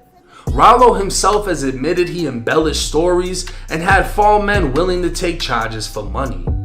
Hold on, though. And I'm pretty sure I'm going to talk to 1090 Jake at some point. When Boston Richie said he lied to the cops, it's like, oh, no, you snitched. Rollo just embellished stories. What is the difference? According to Boston Richie, when he lied to the cops, no one got arrested. We're now hearing Rollo embellished and no one got arrested. What's the difference? The feds didn't acknowledge any cooperation that assisted their investigation, and Rollo didn't receive any benefit, sentencing reduction, or even consideration of lesser time for cooperation. In the end, it would appear Rollo attempted to lie to the feds and failed, resulting in a false cooperation that his lawyer tried to keep under wraps, knowing the effect it would have on his career if it got to the internet. Now, this entire case is wild. And immediately when I heard about the situation, I started looking at the paperwork. I got in contact with John Doe. I'm hearing everything he's saying. I'm blown away by it. But at the same time, I questioned, why not release all 167 pages? Why just bit by bit it? And I mean, yeah, if I seen his message, because I don't remember seeing his message beforehand, but if I saw a message saying, yo, I got paperwork on somebody, give me some bread, I'm the one that finds the paperwork. I'm not paying you for paperwork, because I'm not going to stamp anything I can't find myself, because I'm going to go directly to the source. And I'm going to say right now, none of this paperwork is publicly available. None of you can get it. I can't get it. Only Rollo and the people associated within the case have access to this. So nobody can stamp shit. The fact that Rollo is saying, yeah, this happened and this happened, but this is how it happened, is confirming the paperwork. But this is the thing. John Doe recorded Rollo speaking, but edited out the parts he didn't want anyone to hear on what Rollo was saying. I commented on Rollo's picture on Instagram. I was able to get in contact, direct contact with him. So everybody on Instagram was commenting like, oh, white boy, mind your business, oh, da-da-da-da-da. Not even knowing that I'm on the phone with the same person you over here trying to defend that you've never spoken to a day in your life. Which is crazy because people just went to immediately assuming and trolling. But let me get back to the point here. I was able to hear Rollo out from his perspective on how everything played out. Reading the paperwork, I was able to get John Doe to keep sending things. And as he kept sending them, I'm reading through it from an unbiased perspective. His own lawyer was saying, my client has spoke about this, my client knows about this and that. He's trying to make his client sound like fucking Batman because that's gonna make Rollo look good. The feds was saying, ain't none of this doing nothing for us. So the fact is, whatever Rollo was given wasn't cutting it. Nothing says it was used against anybody. No one's come forward saying it was used against them. This is where, and when I talked to 1090 Jake, not to reveal my hand, I gotta ask him. 1090 Jake also said, basically saying good morning to the cops, and if you drive by a cop in the morning and say good morning, that's snitching. He said giving any information to the police is cooperation. Now, I feel like he's being a little bit nuanced here. Oh yeah, he gave information, but none of it was used. Well, ain't that Boston Richie's whole story? Yeah, I said some shit, but the people were fake. But let's say they did exist. It wasn't used, and it didn't lead to no convictions. At that point, how different is Rollo from Boston Richie? Now, here's my opinion on all this. I don't think either. I think the streets have become so irrational that defending yourself is snitching. By the way, part of any legal defense, especially for really high-level crimes, are going to be certain proffer sessions. A proffer is not a snitch session. But the streets are making everything to say, if you tell the cops anything, you're snitching. So that's my only, I'm looking at it to say, I wouldn't consider Boston Richie nor Rollo a snitch. If 1090 Jake is saying, well, nothing was used to convict no one. I'm also thinking, I'm like, oh, good. All right, you're not a snitch to me. Again, remember, I'm not in the street, so, I'm just giving a civilian opinion. But I'm also saying the same thing about Boston Richie. No, nothing he said convicted nobody else either. What's the difference? Do you know what I'm saying? Somebody said, "Act, you gotta sit this out because you justify 6ix9ine." I never said 6ix9ine didn't cooperate. 6ix9ine is a federal cooperant. That's a fact. Nobody ever said he didn't. Nobody ever used 6ix9ine. By the way, the reason, 6ix9ine is relevant to all these situations because 6ix9ine has a scarlet letter of a snitch. People are seeing who else has a scarlet letter. 6ix9ine shit was black and white. A lot of these situations we're talking about are gray area. These niggas never ever took the stand. These niggas maybe just had an interview with the police, and maybe before even they called for a lawyer, they said a couple things. Now, with a proffer, your lawyer is supposed to be there, okay? With Boston Richie, he never sat there with his lawyer giving up information. He was a young kid just basically trying to figure out how he could finesse out of the situation. He said he lied. Who knows if he lied? In a proffer, your lawyer is saying, okay, cool. All right, well, your lawyer could actually invoke or have you invoke your rights when you're being questioned. You get what I mean? So my thing is that this is why I keep saying snitching is a conversation about hood lawyers because it's not black and white. Yeah, if we cool with you, you didn't snitch. But if we not cool with you, you did. Right? Both people gave information. None of it got used. How is Boston Richie a snitch, but Rollo's not a snitch? I thought the burden of proof was giving information. I didn't know the new burden of proof for some people is the information used. So I think that's where it's getting confusing. And again, with a 6ix9ine situation is black and white.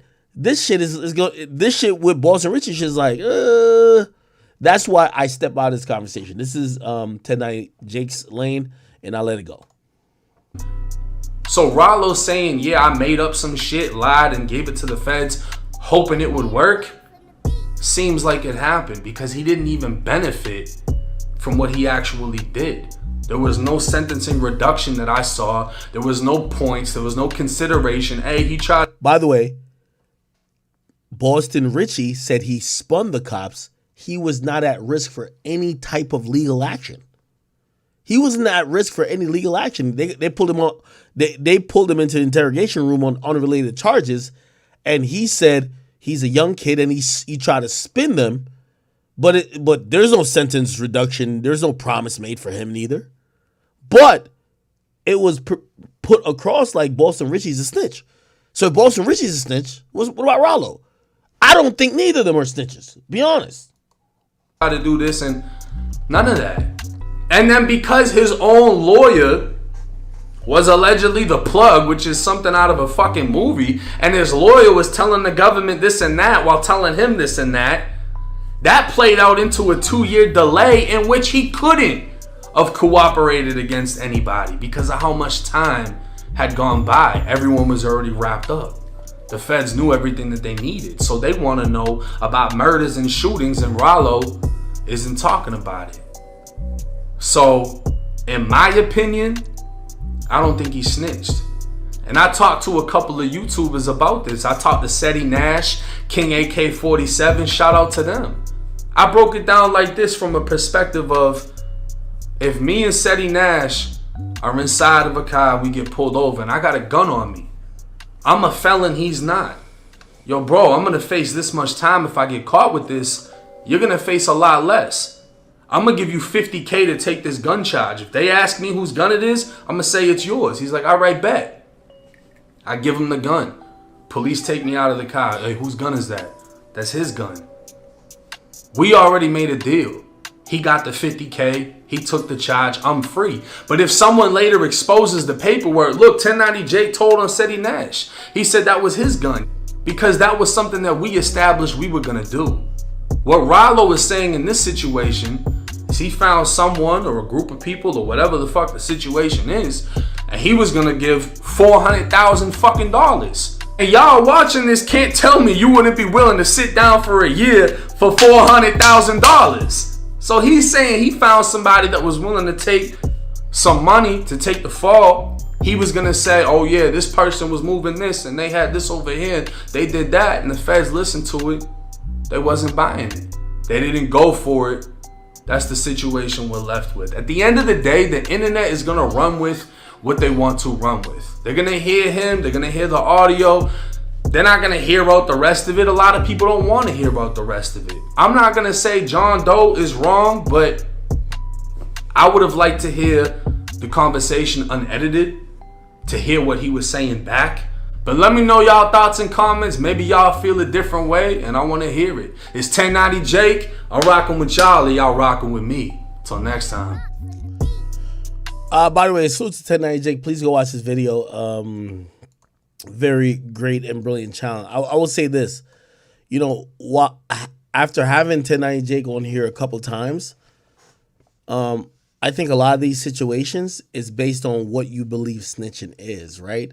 And if your level of if the caliber that you decide what snitching is essentially dependent on did you talk to the police or not, there's going to be a lot of snitches. If you change that level to, oh, did it put somebody in jail? Maybe a little bit less. If there's multiple different factors associated. I'm glad I'm just not in his position because here's the thing. And again, I'm assuming this. I don't know if this is true. I think Rollo's team hit him up.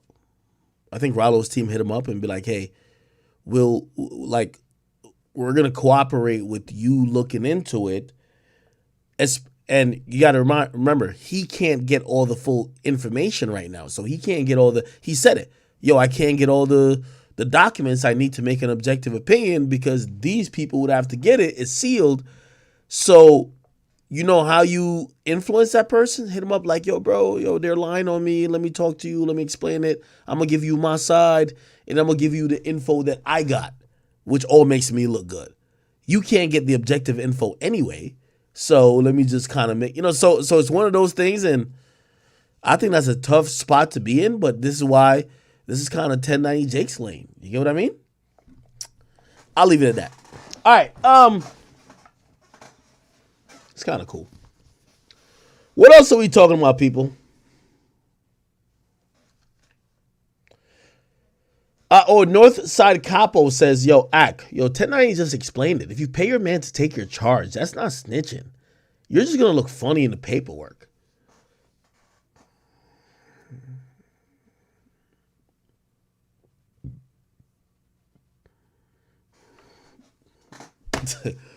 I got no opinion.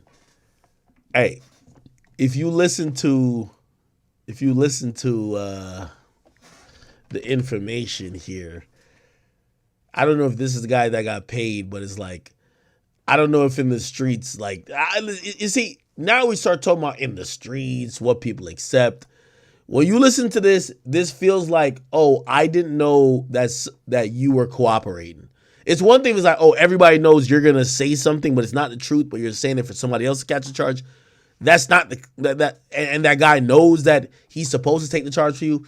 This don't seem like this. It's in black and white, bro. I'm reading your lawyer pleading on your behalf, trying to get this record sealed because of this information that you gave. It's you saying that you. And also, if that's what you're doing, then it's okay.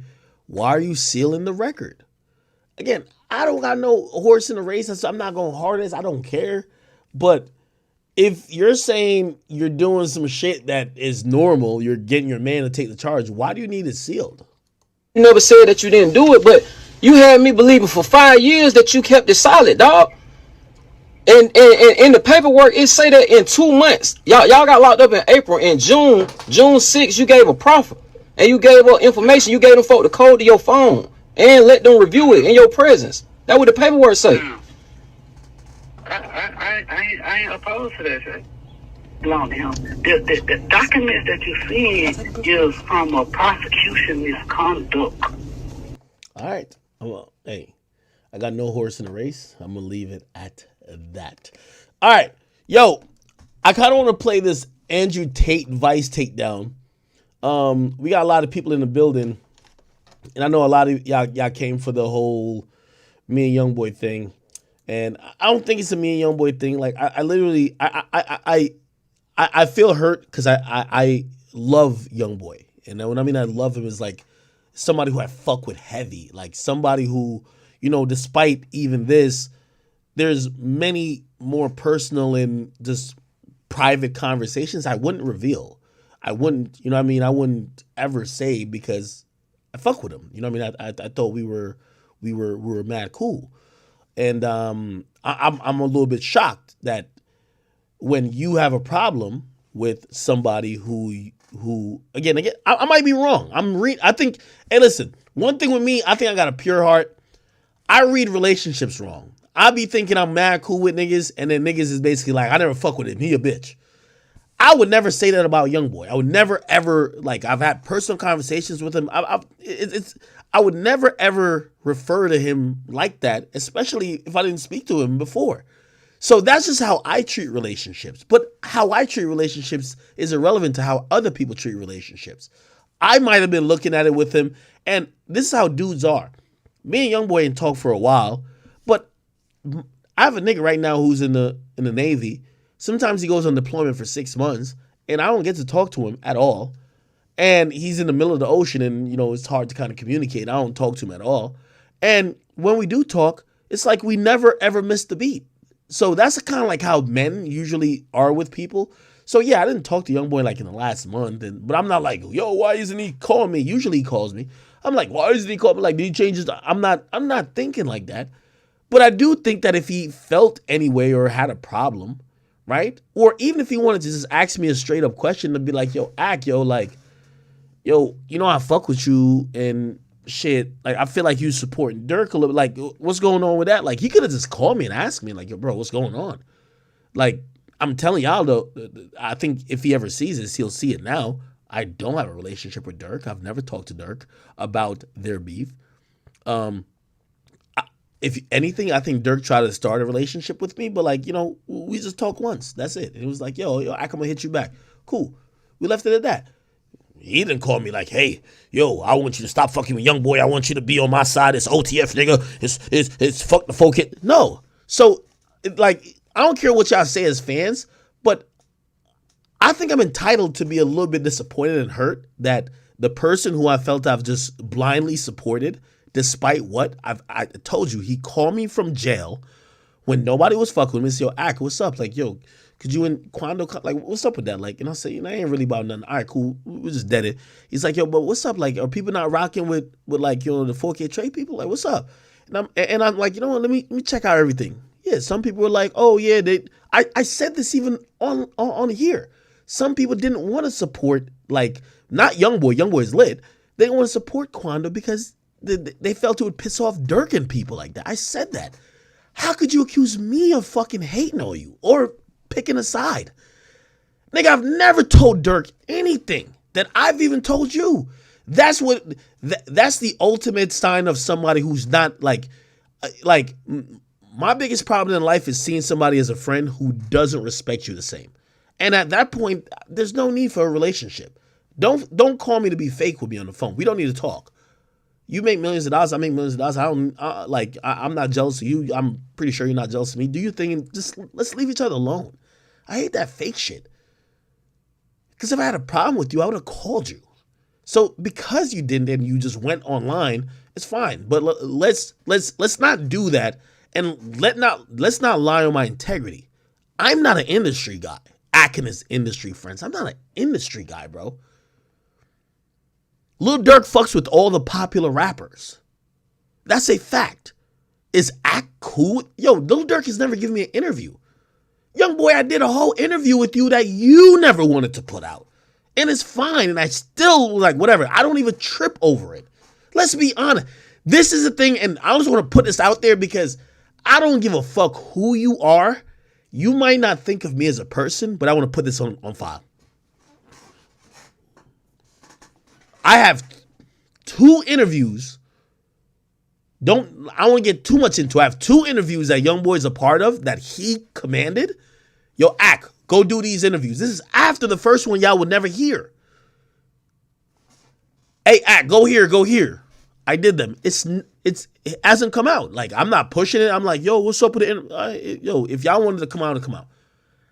These were all things, bro. I booked flights, wasted thousands of dollars. I'm bringing a crew. I'm going everywhere to do what a artist who I'm not looking at him as an artist. I'm looking at him as a friend. It's like if 6ix9ine right now says, yo, Ak, yo, meet me in motherfucking Minnesota. Yo, shit, I want to get this. I'm like, I wouldn't do it for like no random artist, but yo, 6ix9ine is my guy. This is somebody who have done that for. So when I see what he's talking about, I'm picking a side. Brother, I wasted tens of thousands of dollars for you. How could Dirk has never asked me to do anything other than like, oh, could you go live with me and like play video games back when he wasn't on? I've done that for you. How am I picking a side? If there's no loyalty, and I know some of y'all 4K trade fans because y'all just all just sucking dick. Y'all could two-hand it all you want. If a nigga has zero respect for you to realize I've never done that for anybody else. You're on a short list of 2 or 3 people I would ever do it for. 6ix9ine, you, and 21. Bro, that's some fake shit. And if you don't believe or agree that it's fake, well, y'all already are supporting or you're blindly influenced by somebody who could tell you anything. He could tell you it's winter when it's summer. And at that point, I don't want to be that's not a friendship. That's somebody who's a manipulator. I don't want to be a part of nobody's manipulation tactic. If you feel like I'm one of your fans or your drones when I'm a whole complete independent businessman myself, I don't want to be a part of what you got going on. And I'm telling you, like, y'all could put it out. I am hurt. I'm hurt because YoungBoy is on a short list of rappers who I consider a friend. And I will be the first to say I was wrong. Put that in the record. And because of that, this is why I will act accordingly. I shouldn't be sitting here thinking, oh, YoungBoy's my man. Let's keep promoting him randomly. I shouldn't be sitting here like, let me just keep incessantly posting a guy who would, in the drop of a dime. You know how many things I've posted about Lil Durk because 6ix9ine is my friend. 6ix9ine is my friend. And I've posted things, and now I stop. I told 6ix9ine, I'm like, I can't post it because, like, yo, bro, you're disrespectful, bro. This is too much.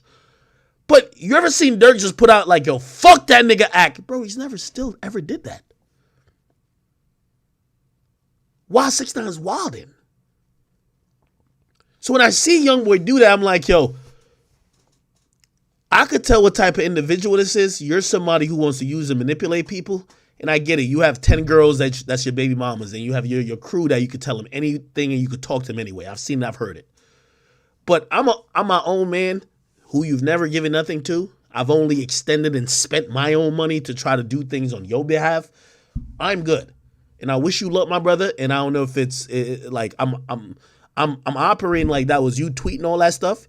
But if we go separate from here, trust me, I'll be fine. And I know you'll be fine too. I believe at a certain point in the future, we'll probably be able to talk.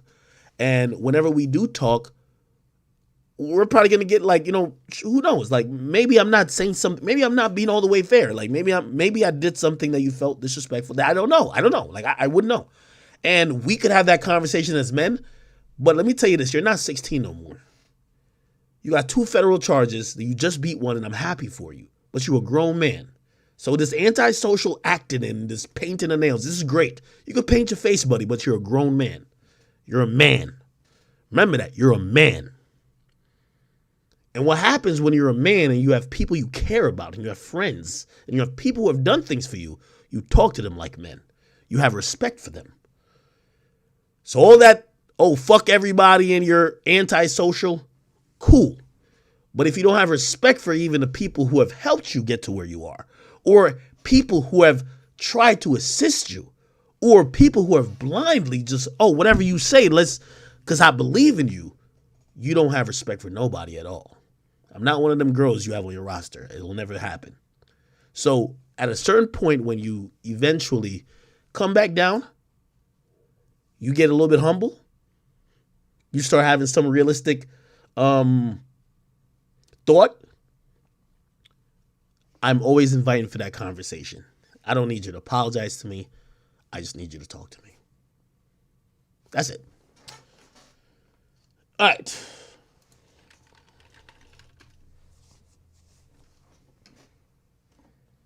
Somebody said this is a breakup.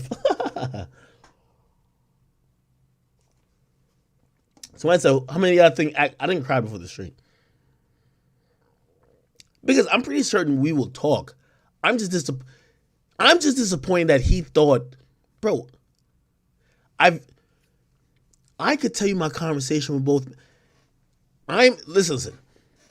Somebody's not your mans if you thinking they're rocking or they're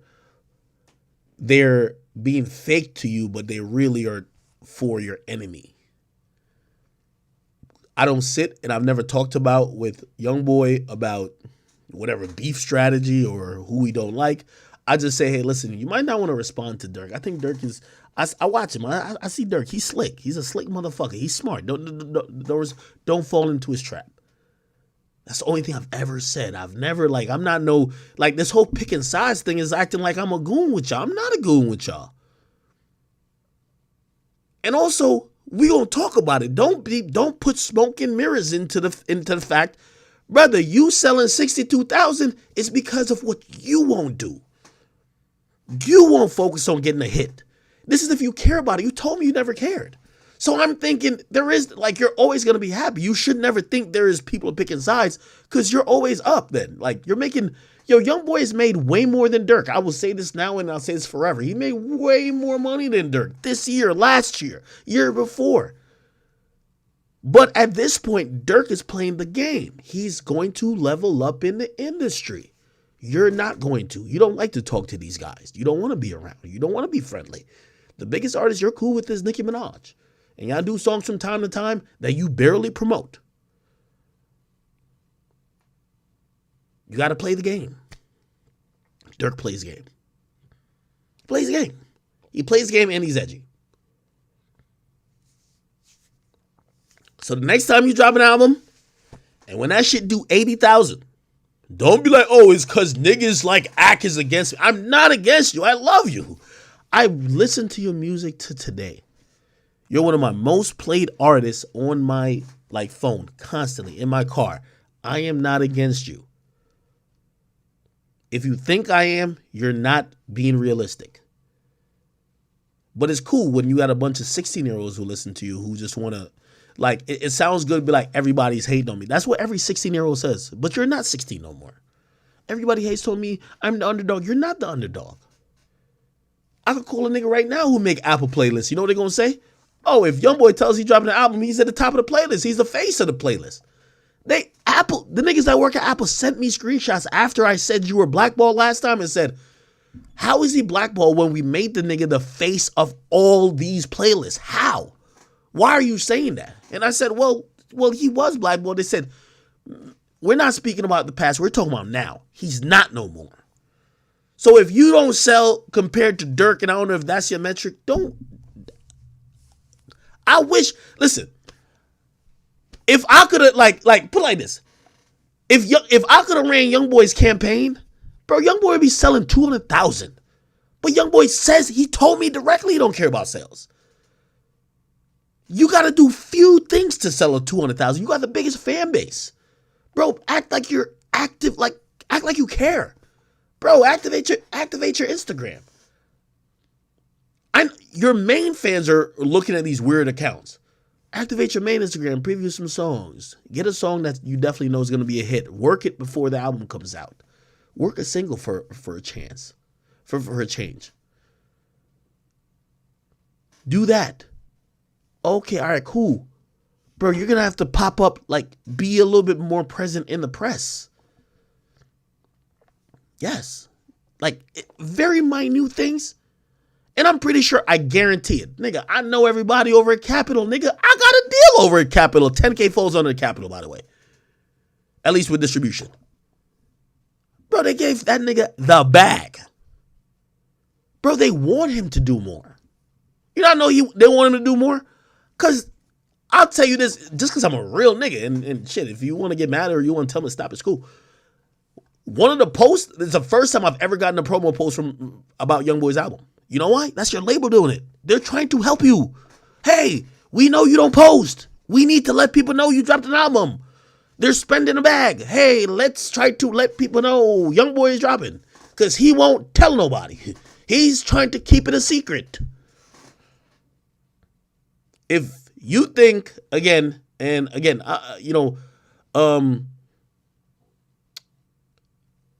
say all that to say I still have a lot of love for him, and I don't need no apology from him. I just want to talk to him. We've talked before, and we've, got clarification on shit. Why, you think I'm on Dirk's team or something like that? Bro, you think Dirk is trying to recruit me on his team? What? Bro, that sounds childish, dog. Come on. You're a grown man. All right. Anyway, people said, yo, look at Tory Lanez's Instagram. What's on Tory's Instagram? Instagram.com/Tory Lanez. What is it? Is another audio? No, it's not. What the fuck? Okay. So this is from Tory's lawyer. So Baez law firm, this Baez dude, this is the new lawyer. It says mistaken eyewitness identifications contributed to approximately 69% or more. Wait, hold on. Let's go back. Mistaken eyewitnesses identifications contributed to about approximately 69% or more of the more than 375 wrongful convictions in the United States of America that were overturned by post-conviction DNA evidence. So basically, they're saying that the eyewitness who, by the way, here's the ironic thing about this whole thing. The eyewitness in Tory's case was his own witness. Sean Kelly was a witness for the defense. He was supposed to go up there to say, I never seen Tory with a gun. I seen a girl with the gun. The day of, the prosecutor talks to Sean Kelly. Basically, I think, this is just my opinion, they threatened Sean Kelly with possibly perjuring himself to say, hey, if you lie, we might lock you up. So I don't know if you're being offered money by them other niggas, but we'll get you in jail. Is that money worth your freedom? And I believe that person was thinking and probably a little scared and probably said, fuck what it's been understood that I was going to say for Tory. And they said, who did you see with a gun? And it's the first time ever that witness said, I seen Tory Lanez with the gun shooting. But they didn't say shooting at Meg, but shooting in the air. That shit confirmed that Tory had a gun in his hand. Also, it plays a part on the jurors, because if we show up to court and you have a witness, I'm thinking the witness is either going to lie for you or say something favorable for you. But the witness came out and said, oh yeah, Tory had the gun. So the lawyer now is coming on, the motion for new trial to say, well, the eyewitness, it might have been our own witness, this probably was a mistaken identification shit. And the DNA proves it, because they're saying, remember, their own witness says that Tory had the gun. The DNA does not say that Tory, they can't prove that Tory had the gun. So they can't definitively prove. Now, it's inconclusive, which means they can't definitively prove or definitively disprove. But, they're going to look at the good side of things and say, well, that guy who was our witness who fucked it up, he said that Tory had the gun, but the DNA said that Tory didn't have the gun. Who are we going to trust? Him or the DNA? The prosecutor is going to come back and say, well, the DNA didn't say Tory didn't have the gun. It just said it couldn't prove Tory had the gun. So he might have had the gun. Anyway, look, eyewitness version 1. Okay, and did you state initially that you saw two girls fighting? There was the answer. This got to be Sean Kelly. It got to be Sean Kelly. It says, I did, yes. Because Sean Kelly initially, that's why the Tory was trying to get this guy as a witness. The guy put a statement to the police that he saw two girls fighting, and then he seen a gunshot get fired, and the muzzle flash was near the girl. And they did see two men, but the men were breaking up the fight, but the men did not shoot. They said the muzzle flash came from a woman, right? So I think it's a Sean Kelly, eyewitness version 1. Okay, and did you state that initially you saw two girls fighting? I did, yes. Did you say that after you saw two girls fighting, you saw one of the girls shoot, sir? Says, I believe so. But, yeah, okay, that's definitely Sean Kelly, if you ask me. Thereafter, did you say that the shooter or the shorter guy got involved at any point trying to take the gun away? And then that's when there was your objection leading. The court overruled, which means hey, you can't put words in his mouth that he's trying to say that the short guy was trying to take the gun away, blah, blah. And then it was is that what you said? The witness says, yeah. Let's keep going. Eyewitness version 2. Okay, let's see which eyewitness is this. Question. Sir, did you state that after the shooting, the shorter guy was trying to take the gun from the person that did the shooting? Answer. I never saw that. I mean, this wasn't something that took a long time. It was all instant. Okay, I think this is Sean Kelly again. So this is still Tory's witness. By the way, I keep telling y'all, as much as, listen, whether it's I'm dealing with Youngboy or I'm dealing with anybody else, again, and I want to make it clear again with the Youngboy thing, I do issue an apology if, my statements made it seem like something happened I didn't, which is they didn't squash beef. I was just saying they both weren't talking about each other currently. So there's an apology on the table if my statements were misleading. And I think they were. So there's an apology, facts. But for me, I try to just speak to the facts of things. And even here where people might think that I've been really pro-Tory, Me analyzing the situation now is not me being anti-Tory. I've heard people say the same thing to me, like, yo, you've switched up on Tory. No, it's not. I haven't switched up on Tory. I'm going off what is the verdict and also what is the transcripts. So the verdict is guilty. That's just what it is. So why is he guilty? Now, this is my opinion, but I'm going to keep spouting my opinion as well. He's guilty because his witness flipped on him. If you were the only eyewitness and you're supposed to show up in court to say, oh, Akademiks didn't do it, and you show up and say, oh, Akademiks did do it, you fucked up my case. So the Sean Kelly dude that was Tory's witness fucked up the case. Now, granted, there was something filed under seal recently by Tory's attorney, and I don't know if that might be like, oh, hey, Sean Kelly only changed his story because he was intimidated by the threat of arrest by the prosecutor. That would be dope, and that would actually be a huge win for Tory. But without that being said, people are just going to listen to what the eyewitness said the night of and then on the stand. The night of, they said Tory didn't shoot. The day of the stand, it's like the dude remembering some new shit, and he said, oh yeah, I did see Tory shoot in the air. Bingo. That alone helped send Tory to jail.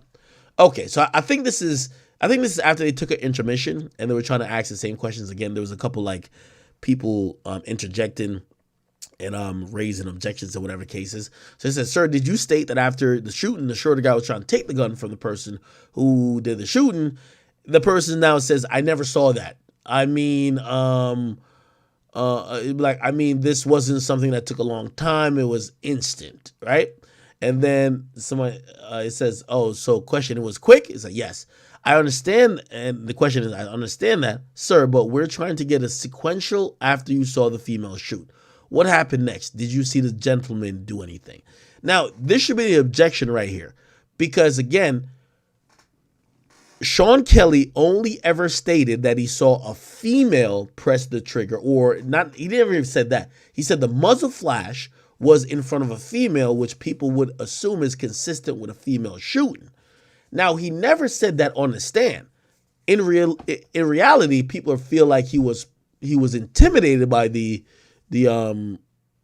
prosecutors to not say the same thing. So when this question comes out and say, I understand that, sir, but we're trying to get sequentially after you saw the female shot. What happened next? Did you see a gentleman do anything?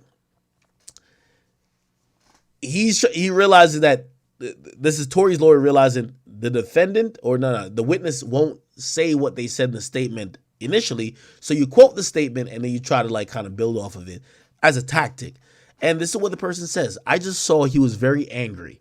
He was just shouting. And the flashers came from him. The flashes came from him. Remember, we could go back. Just Google muzzle flash woman Tory Lanez. Just Google it. Witness says muzzle flash was near a female. Oh no! This was during the trial, so never mind. That's when they switched his story. We got to go back before December. Let's see if I can find an article before December. Gotta be before December.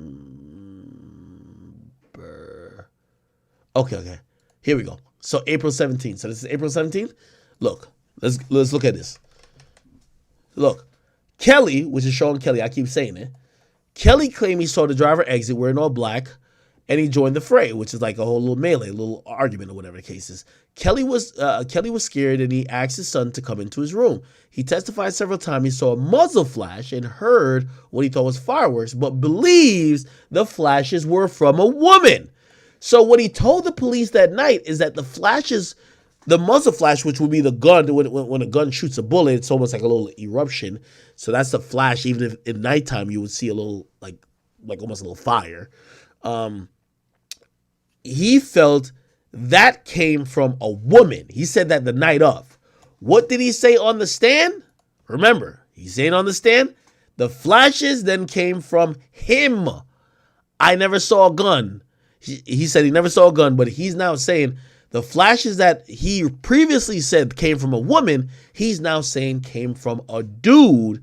And you know, as he was talking about the short guy being irate, now he's kind of almost pinning it on Tory, saying that he saw the flashes come from Tory, which is, hey, it's interesting because when Kelsey switched up her story, was like, oh no, let's play the initial interview.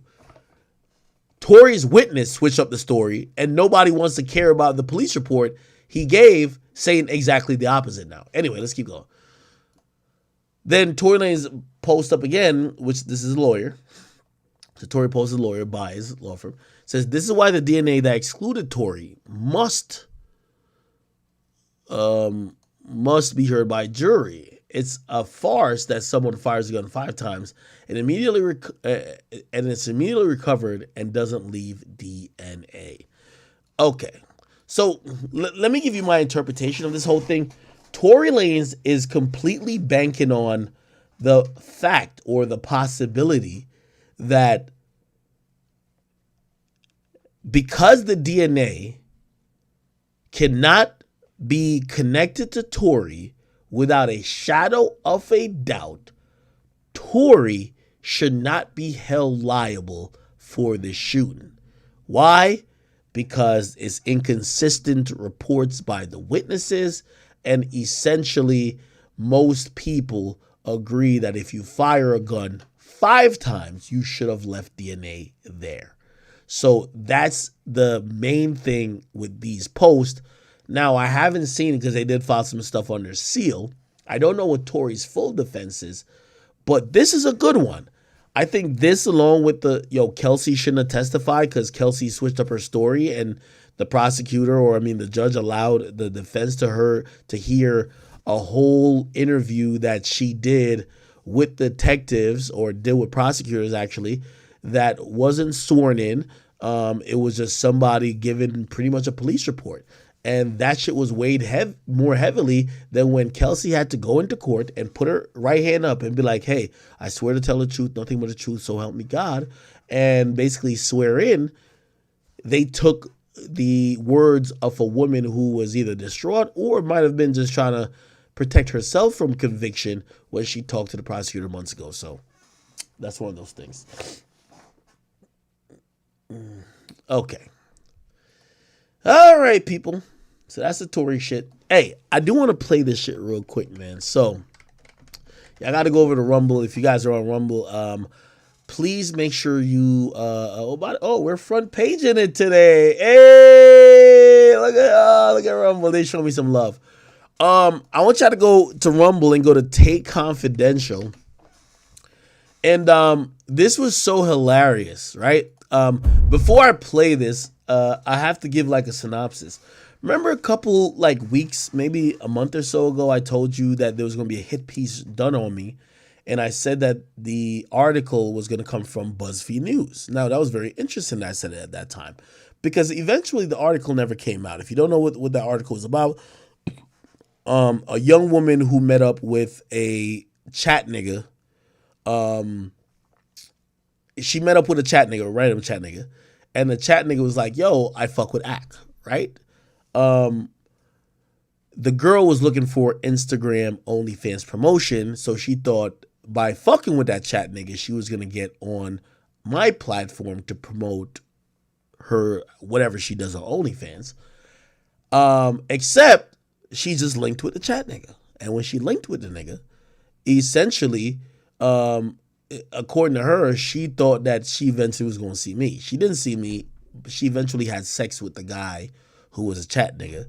And essentially, she charged the dude $1,000 to fuck, right? How did that happen? She was a dancer also, so she had went to a club. This was during quarantine. The club was basically it got shut down, and she didn't make any money dancing, so there was a guy there basically who allegedly offered her money. Like, hey, listen, y'all, I'll give you some money. Let's just fuck. She was like, yo, I don't know this guy. But remember the chat nigga who brought her out. She basically gave the same deal to the chat nigga. Like, hey, listen, I'm not going to fuck this guy because I don't know him. But I'll fuck you. Just give me $1,000 or whatever the case is. I'm not being too specific.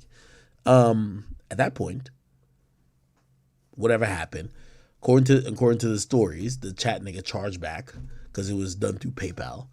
And the woman later talked about it. He talked about it on my stream. And she, because she's desperate for money, she sued me. And she sued the other niggas as well, but she's just trying to get money out of me, right?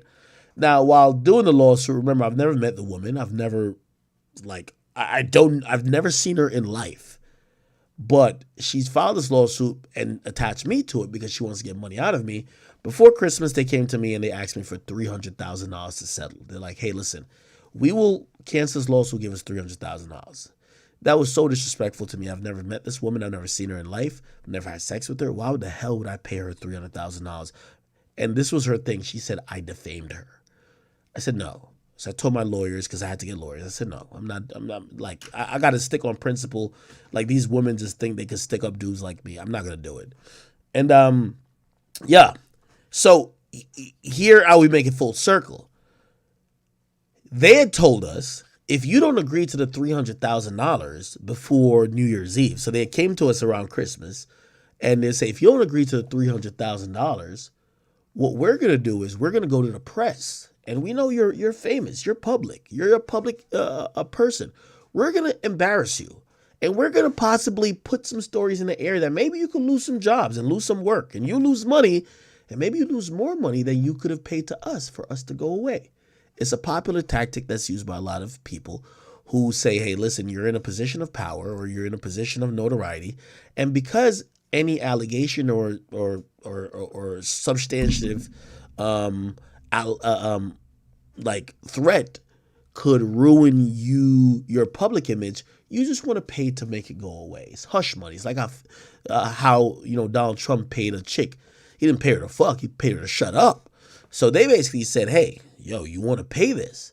I said, we're not paying it. That's not happening. I'm like, $300,000? That sounds ridiculous. They said, all right, fine. If you don't pay this, we're going to go to the media. Well, I said, well, I'm the media. We said, well, there's some other media. We're going to go to them, and we're going to purport the story like Akademiks is a person who did vile stuff. I said, what do you mean? Didn't really know.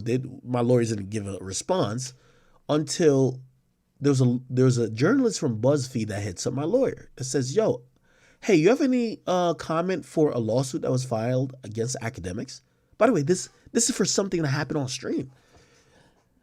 So my lawyer said, what are you talking about? They cited the court case. They said, hey, from what we got from the defendant, they said that Akademiks lured them to New York to have sex with a random guy under the impression that they would do an interview with Akademiks. Also, there's a video of it. So Akademiks is indulged in revenge porn. Now, they use some of these trigger words when they ask my lawyer for comment, which, by the way, is exactly the reason why that woman's lawyer tried to stick me up for $300,000. They're like, you don't want the headline that says Akademiks did revenge porn. That could make him look like a creep. So they wanted me to pay $300,000 just not to get the headline. So BuzzFeed News comes to my lawyer. I authorize what they could say, right? I also give a statement as well, but my lawyer does do their thing. And they did give a statement to BuzzFeed News. I've never met the woman. I never had sex with the woman. I've never seen the person in life. How could I didn't agree. I didn't ask you to come out here. I didn't book a flight for you. I never booked a hotel. I never seen you. You met up with a chat nigga. But I get it. I'm the guy with the money. So we gave a response, and my lawyer said to me, well, I got to be honest with you. And my lawyer's, it's a huge law firm, but, I'm dealing with a woman. There's a woman who was heading up my legal fight. She says, you're a man and I'm a woman, and I know what this girl is doing is bullshit. She's trying to stick you up because you're popular. And we get these cases from time to time. I know you don't want to settle because they asked me, do you want to settle? I said, no, I'd rather waste $200,000 than settle with this person. Because if you open Pandora's box and allow people to think that you're a free bag of money that they could come get, it will never stop. And my lawyer said to me, well, are you okay with them trying to put out purport a narrative that's not true?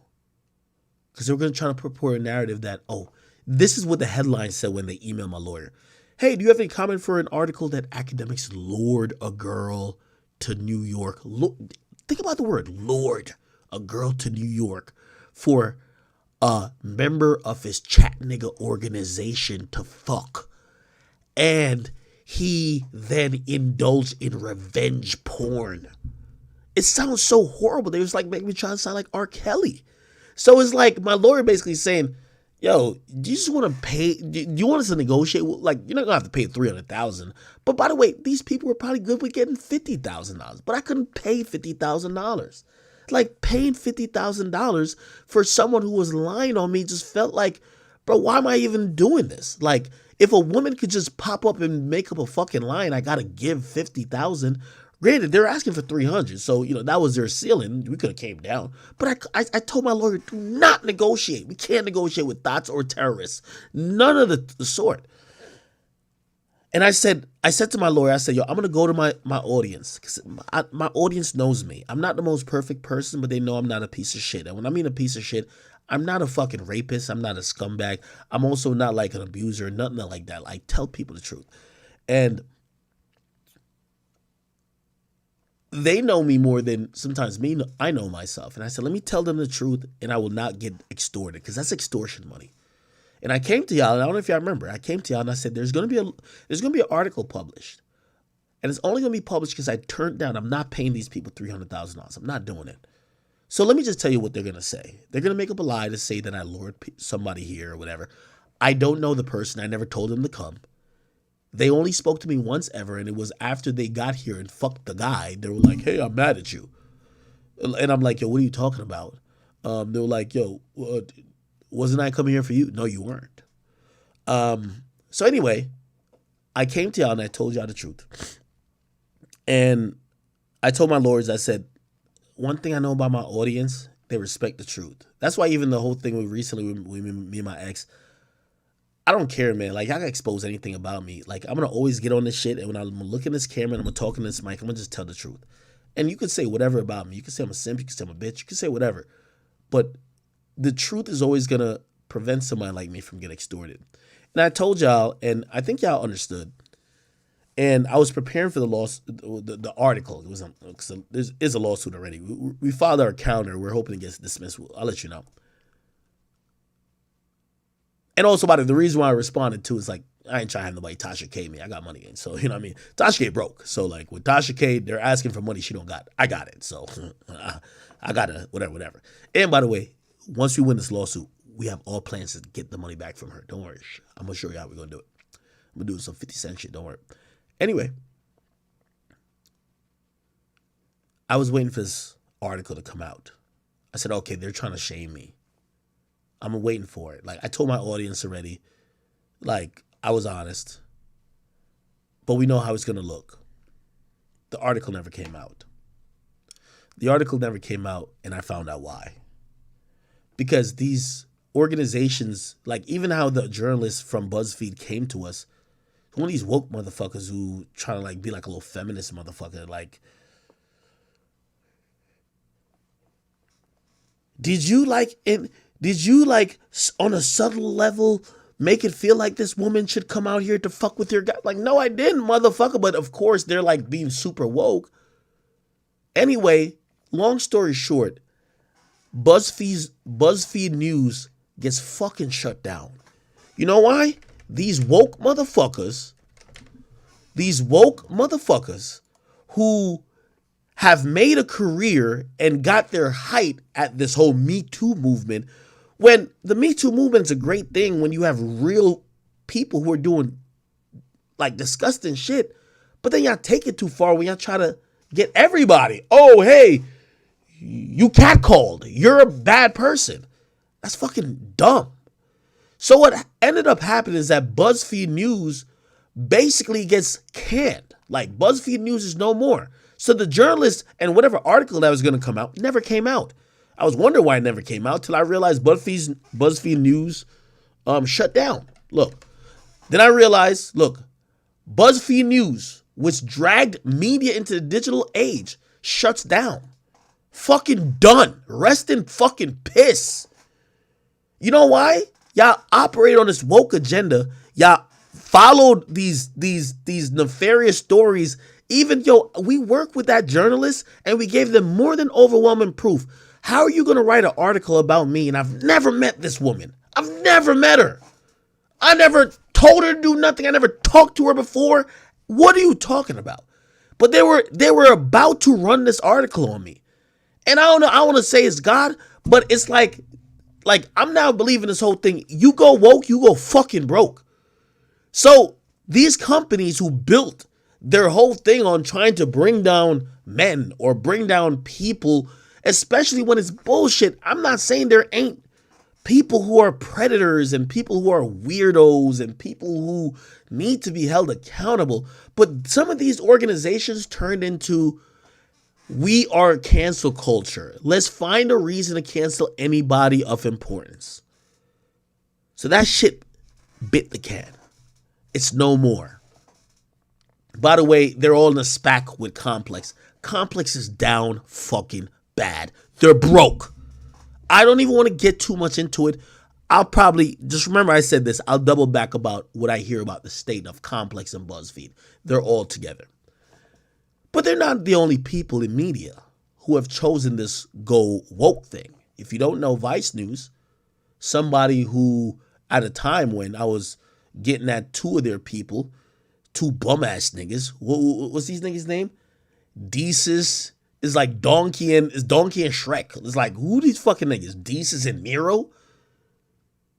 I remember Vice News tweeting at me saying, oh, we got and I remember saying, yo, you're a company. You think you're picking a side like that? Okay.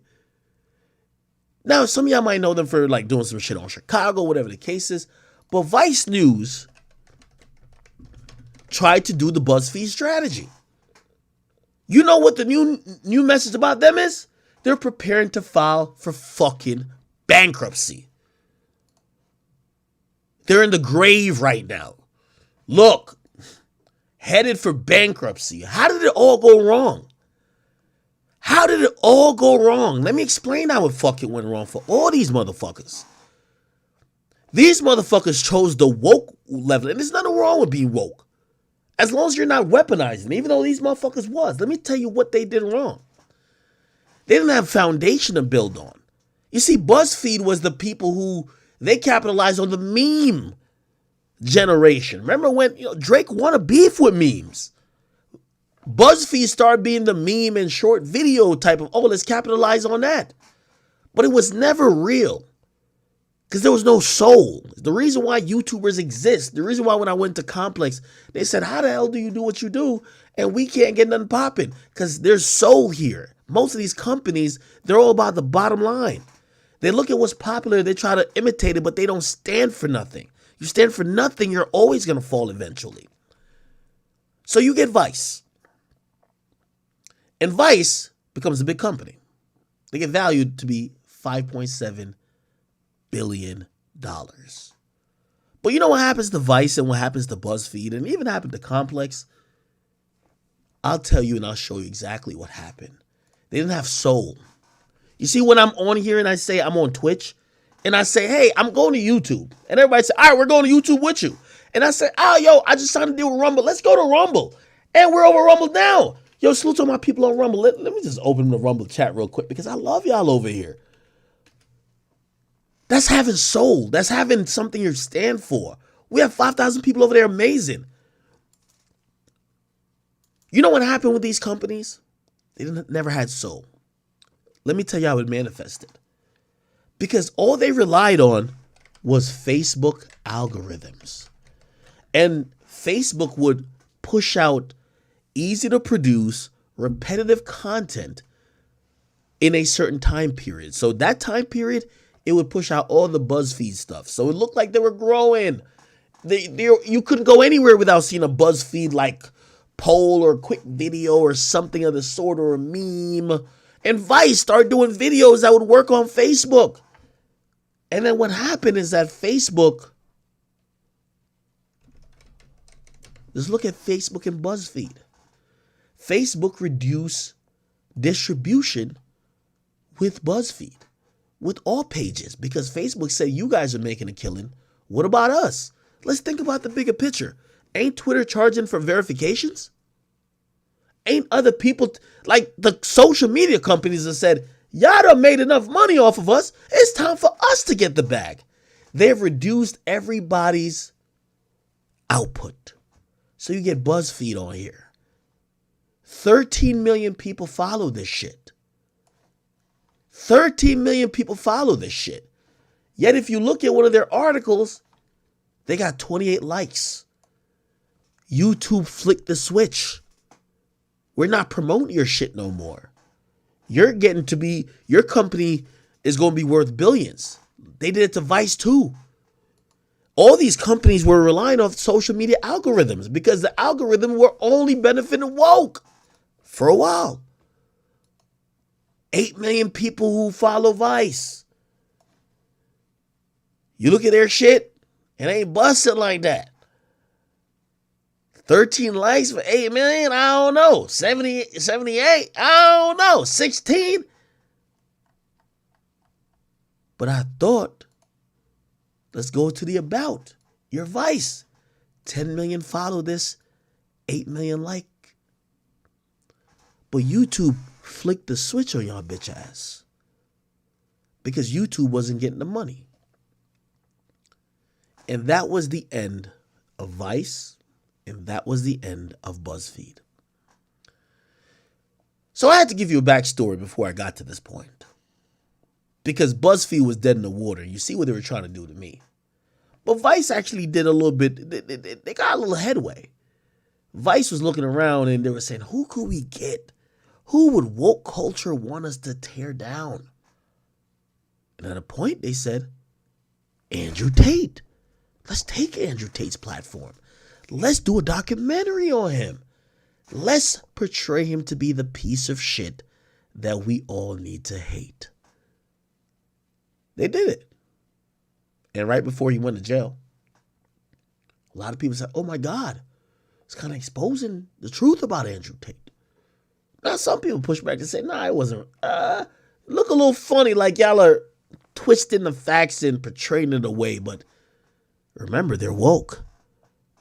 Andrew Tate is bad. Now, I know a lot of people didn't expect for Andrew Tate to get out of jail, but he did. The landscape has changed. Remember, I told you Facebook cut the lights off on all these little woke platforms because the woke platforms were just operating. That's why they're mad at Elon Musk. Elon Musk changed the algorithm for Twitter where it doesn't only favor woke people. So they're like, what? It's been favoring us for like the last 10 years. Like, well, why are you changing it up? He's like, oh, fuck y'all niggas. Then Facebook changed it up, and it's not because Facebook don't want to be or Meta don't want to be cool with the woke people. They're just like, what about our money? We losing mad money. We got to lay off 10,000 people. When we gonna get some cash? So the guy who did a hit piece on Andrew Tate hit him back up again. And this is the video I got to play. It's exclusively available on Rumble. It's called Tate Confidential, the channel. If you guys are on Rumble, make sure you follow my channel, Akademiks. But also go watch Andrew Tate because he's still around. But watch this. This is a hilarious troll of a woke fucking crumbling media entity. Watch this.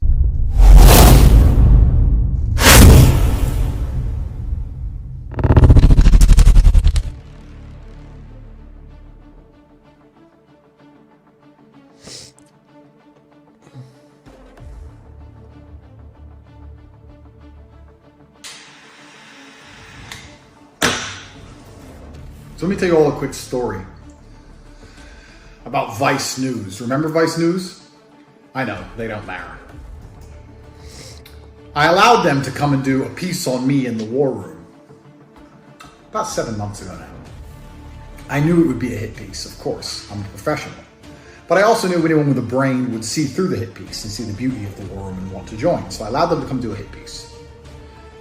And then I got interviewed by Piers Morgan. Ah, look, they're calling. It's our friends from Vice, but he can wait. Then I got interviewed by Piers Morgan, and he came at me hard, and all of the comments were saying, bro, Tate's a G. The Matrix tries to tell the world that everyone hates me, but the truth is, everyone actually loves me. So when Piers tried to come for me hard, expecting to be a hero, he was actually attacked. And he felt like, oops, I made a mistake. Which stopped Vice releasing their hit piece. Because they called me and said, hey. Still calling. They called me and said, hey, we want to film some more. We feel like we didn't get the other side of the story. Basically, we want to undo the hit piece and do the fair journalism we were supposed to do in the first place. Because now we realize making a hit piece on you doesn't work out well for us. Then I went to jail because I'm Matrix tagged. And they thought, he's a bad guy now, we can do a hit piece. And they released a hit piece. And nobody believed it. And just like I said, everyone saw through it, saw it was garbage, to the point where Vice had to turn the comments off because everyone was insulting them. They even falsely edited me stuttering. When have you ever seen me stutter? On any video ever. To try and make me look frustrated, like I've been caught out by this dork called Matt. So they released a hit piece, and it was totally detrimental for them. Nobody believed them, bombed their reputation even worse. Vice used to be something, and now they're completely off the deep end. Nobody gives a shit about them. Complete Matrix propaganda. So then I get released from jail. And now, Matt from Vice is begging me. Begging me for another interview. Calling me every day, begging me. Please, please, please. So I've decided, because I'm such a nice man, most people have a hit piece done about them, and they don't talk to that organization anymore. But I'm so nice, I'm going to have a conversation with Vice News. We're going to talk to them. We're going to talk to Matt, and message him. Again, I said, an instruction. Again. Like a little dog. So we're going to wait for Matt to call us, and we're going to hear what Matt has to say about the fact that they were dishonest, and they weren't particularly good at... Oh, look. Again. Please, Mr. Tate. Geeks. Well, if it isn't Matt. Andrew, hey. Mr. Honest Journalism. Yeah, that's how I like to think of myself. How are you? Are you in your house? It's a shame nobody else thinks of you that way, Matt. That's why you have to turn off the comments on your little video. Are you at home?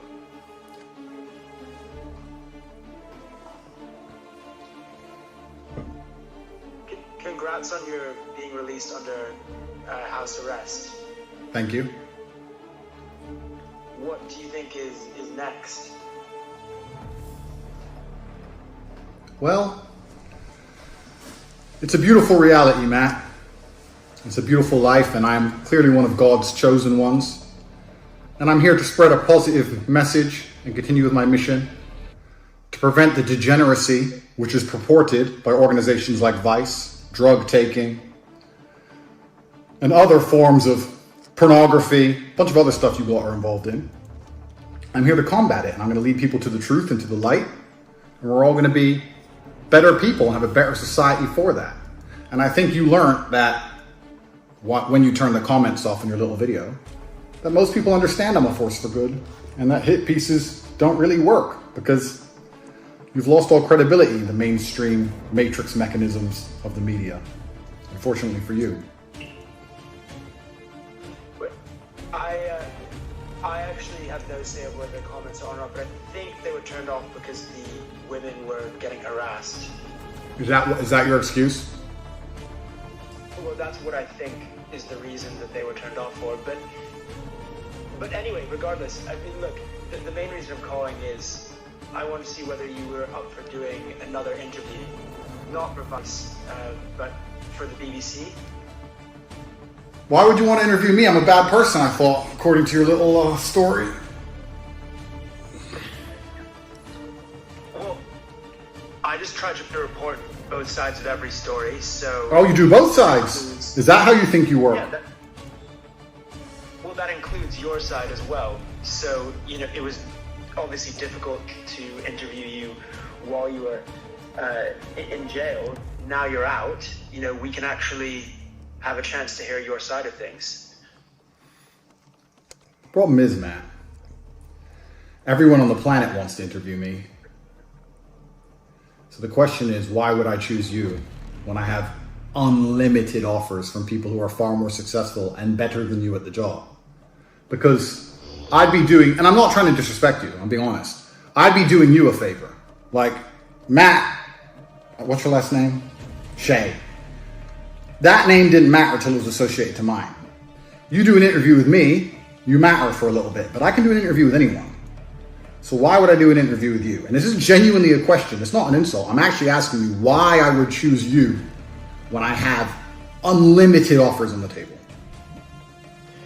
Because we have a history. We have a history of you doing dishonest journalism on me, so I would choose you. Interesting.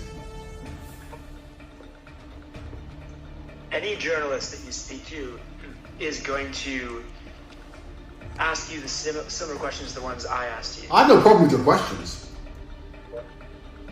Questions are not a problem.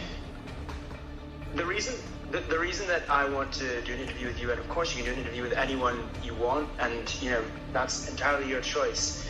I'm just one of the many people asking you, I guess. But we have a history, and we got cut short last time, and there are still unanswered questions that I want to put to you. I can only tell you why I want to interview you. Ultimately, it is your choice. It is my choice, isn't it? I get to choose which reporter in the world. All these reporters who want to say bad things about me, I get to choose which reporter on the planet gets to become relevant via Trust me, proxy, chat. Trust me. I Trust am me. the most relevant person. And Trust me, it gets good. This is a master class in trolling. I'm not playing this for no reason. Trust me.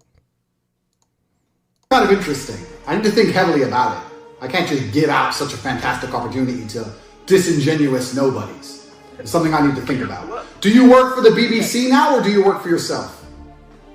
I'm an independent contractor, but it has to be broadcast somewhere, and I think the BBC is where it would go.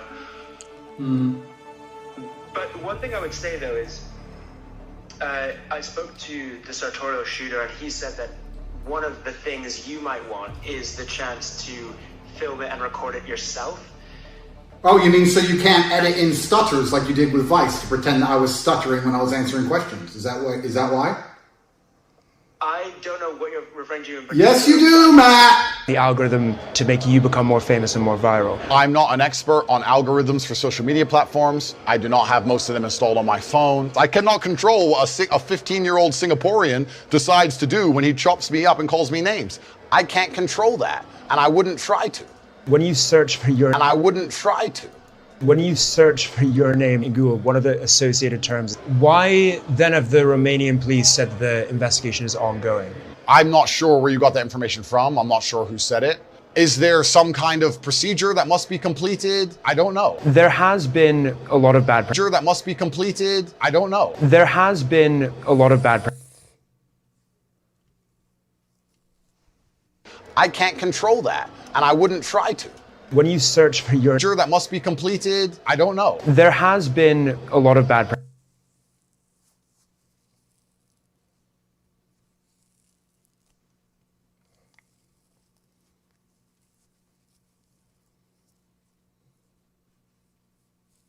Let's be honest with each other. We have a history. We're friends now.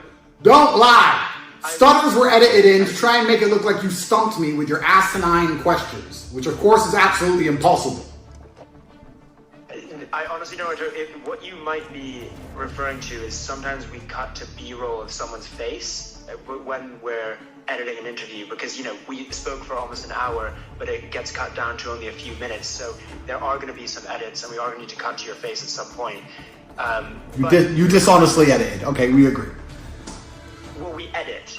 I would say we don't dishonestly edit it, but the idea that we would just release an hour-long unedited interview doesn't really make sense, right? Because the whole documentary is only 45 minutes. So, anyway, but the point is, I can't stop you filming in your own home, releasing whatever you want to release, editing it however you want to edit it. I can't stop you doing that. So if that's what you want to do, then you obviously can do it. And then, when people say, oh, Matt, you've unfairly edited this or whatever, you can say, well, here's the full unedited version. You're right. I can film our interview to protect myself from your dishonest journalism. I appreciate that. Thank you.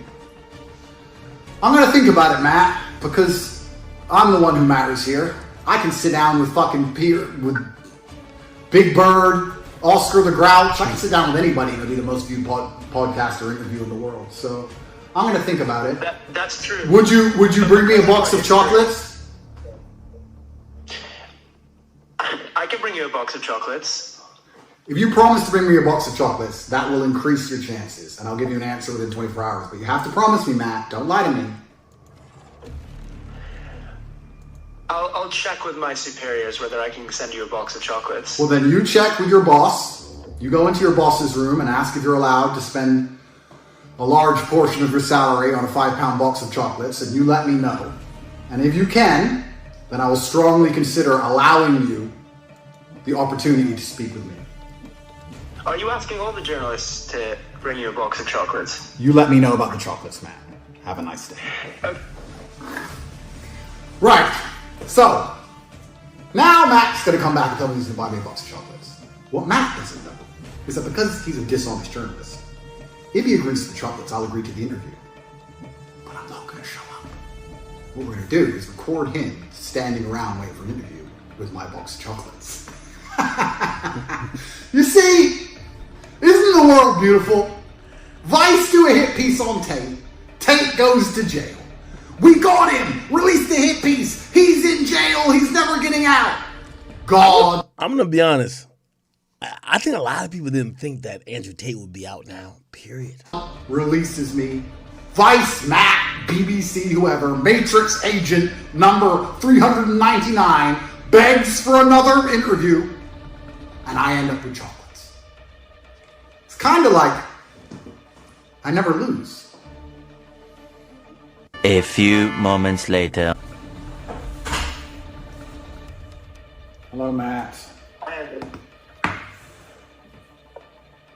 I can bring you a box of chocolates. That's great. Here we are. See, I went to jail. Everyone said Tate's over. His life's done. He's going to go to jail. Turns out I was totally innocent. I've been let free. And now I get chocolates from Vice. Life's looking good. From the BBC. Oh, even from the BBC, it's even better. They got bigger budgets. Don't let me down, Matt. Don't be cheap. So, when works for you? How soon can you get the chocolates? As soon as you want. I'm pretty hungry. Assuming the chocolates are procured. Nah, this some troll shit. What day is it today? Tuesday? Yeah. Yeah, Friday, Saturday, something like that. Assuming the chocolates are ready, but it depends who you're going to come with because I need to talk. By the way, to let you know, I believe the guy Matt, he works in the United States and maybe the UK.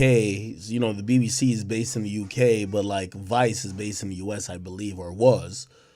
So Andrew Tate lives in Romania.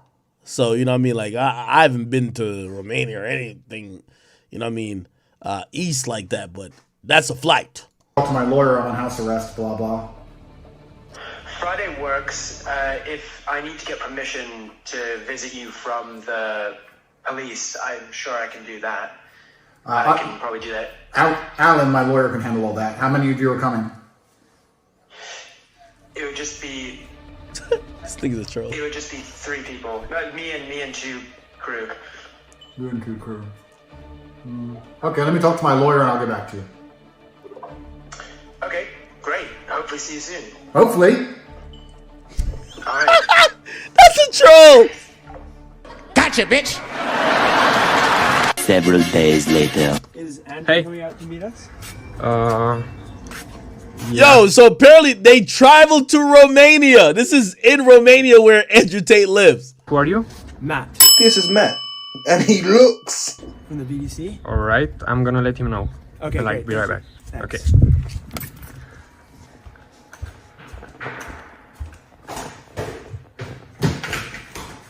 Good morning. And you want breakfast? Yeah, I'll have breakfast because I've got a very important interview today. Breakfast. A very important interview today with a very renowned, esteemed, well-known journalist called Matt Shea. Yeah. As you can see, I'm dressed for the occasion. I love Matt Shea.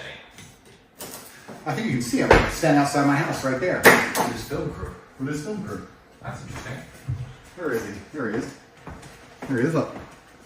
Please, can I have another interview? Please. Now, I gotta tell y'all, it might look cruel, but remember, this guy came before to their house and basically act like he was like, nah, this is gonna be great. Like, yo, I'm about to like, I'm about to be fair. And the interview came out and make like Andrew Tate look like a piece of shit. And by the way, when it came out, he's locked up. So he's locked up. They put out like this documentary or whatever that makes him look like a piece of shit.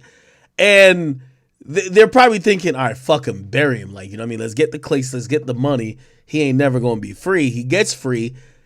Vice is going down. They look at him and they're like, oh shit, hey, buddy, actually, maybe we fucked up. Can we do another one? And now he's saying, well, y'all fucked me over the first time. Like, It's like, imagine a chick who fucks you over the first time and now she thinks you're just going to forgive her. Now, Andrew Tate's having his fun. So don't feel too bad for the guy. Geek! What a dork! Imagine going to school as a kid. Okay. And everyone's like, you're a geek. Okay. You're a nerd. Okay. You're a dork. And then you grow up. And they were right. That's Matt Shay's reality. I watched one of his interviews about a drug in Colombia. And he was sniffing cocaine in the interview, talking about how the drug people aren't actually that bad. They're the same as the cocaine people. But then he does hit pieces on good people. Christian, he is a dork, a nerd, and a geek. DNG. He's DNG! DNG. I haven't heard it. I haven't seen a DNG in person. And you know what's amazing? What? His stupid ass didn't do what me and you would have done.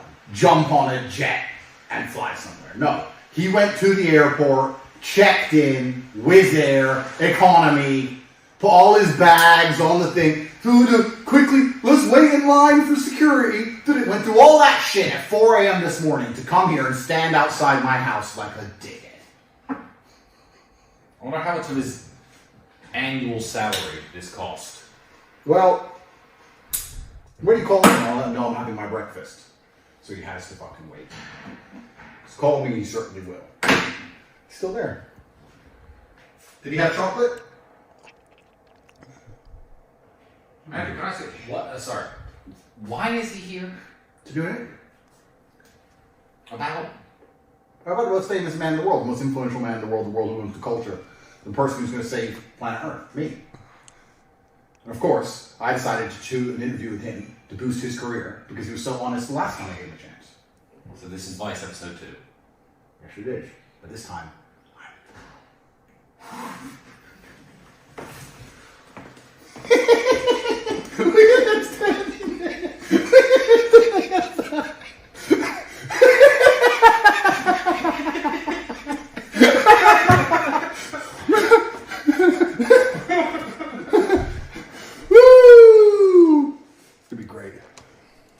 DNG. He's the DNG man. That's not the interview. You can't just dance. This is my interview. This is all I have to say to him.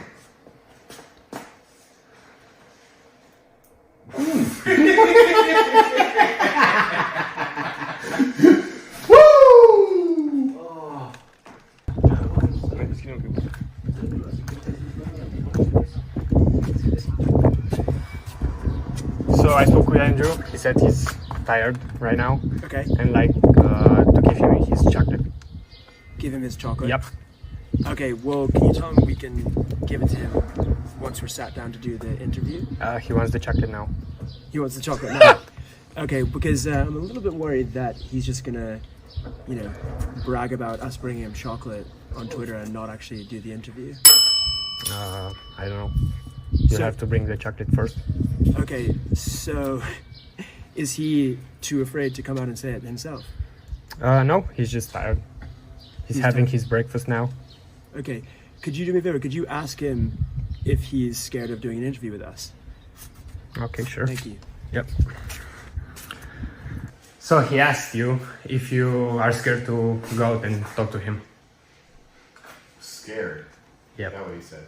Yep. It's a good tactic. It's a very good tactic. Very good tactic. Now he said I'm scared. I really have to go. I can't just smoke my cigar and ignore him. Yeah, Where's my chocolate? You're definitely going to be more upset at getting called scared than him wasting his entire week. Correct. He didn't want to give you the chocolate now. He wants to get in the house and then... Well, you can wait a while.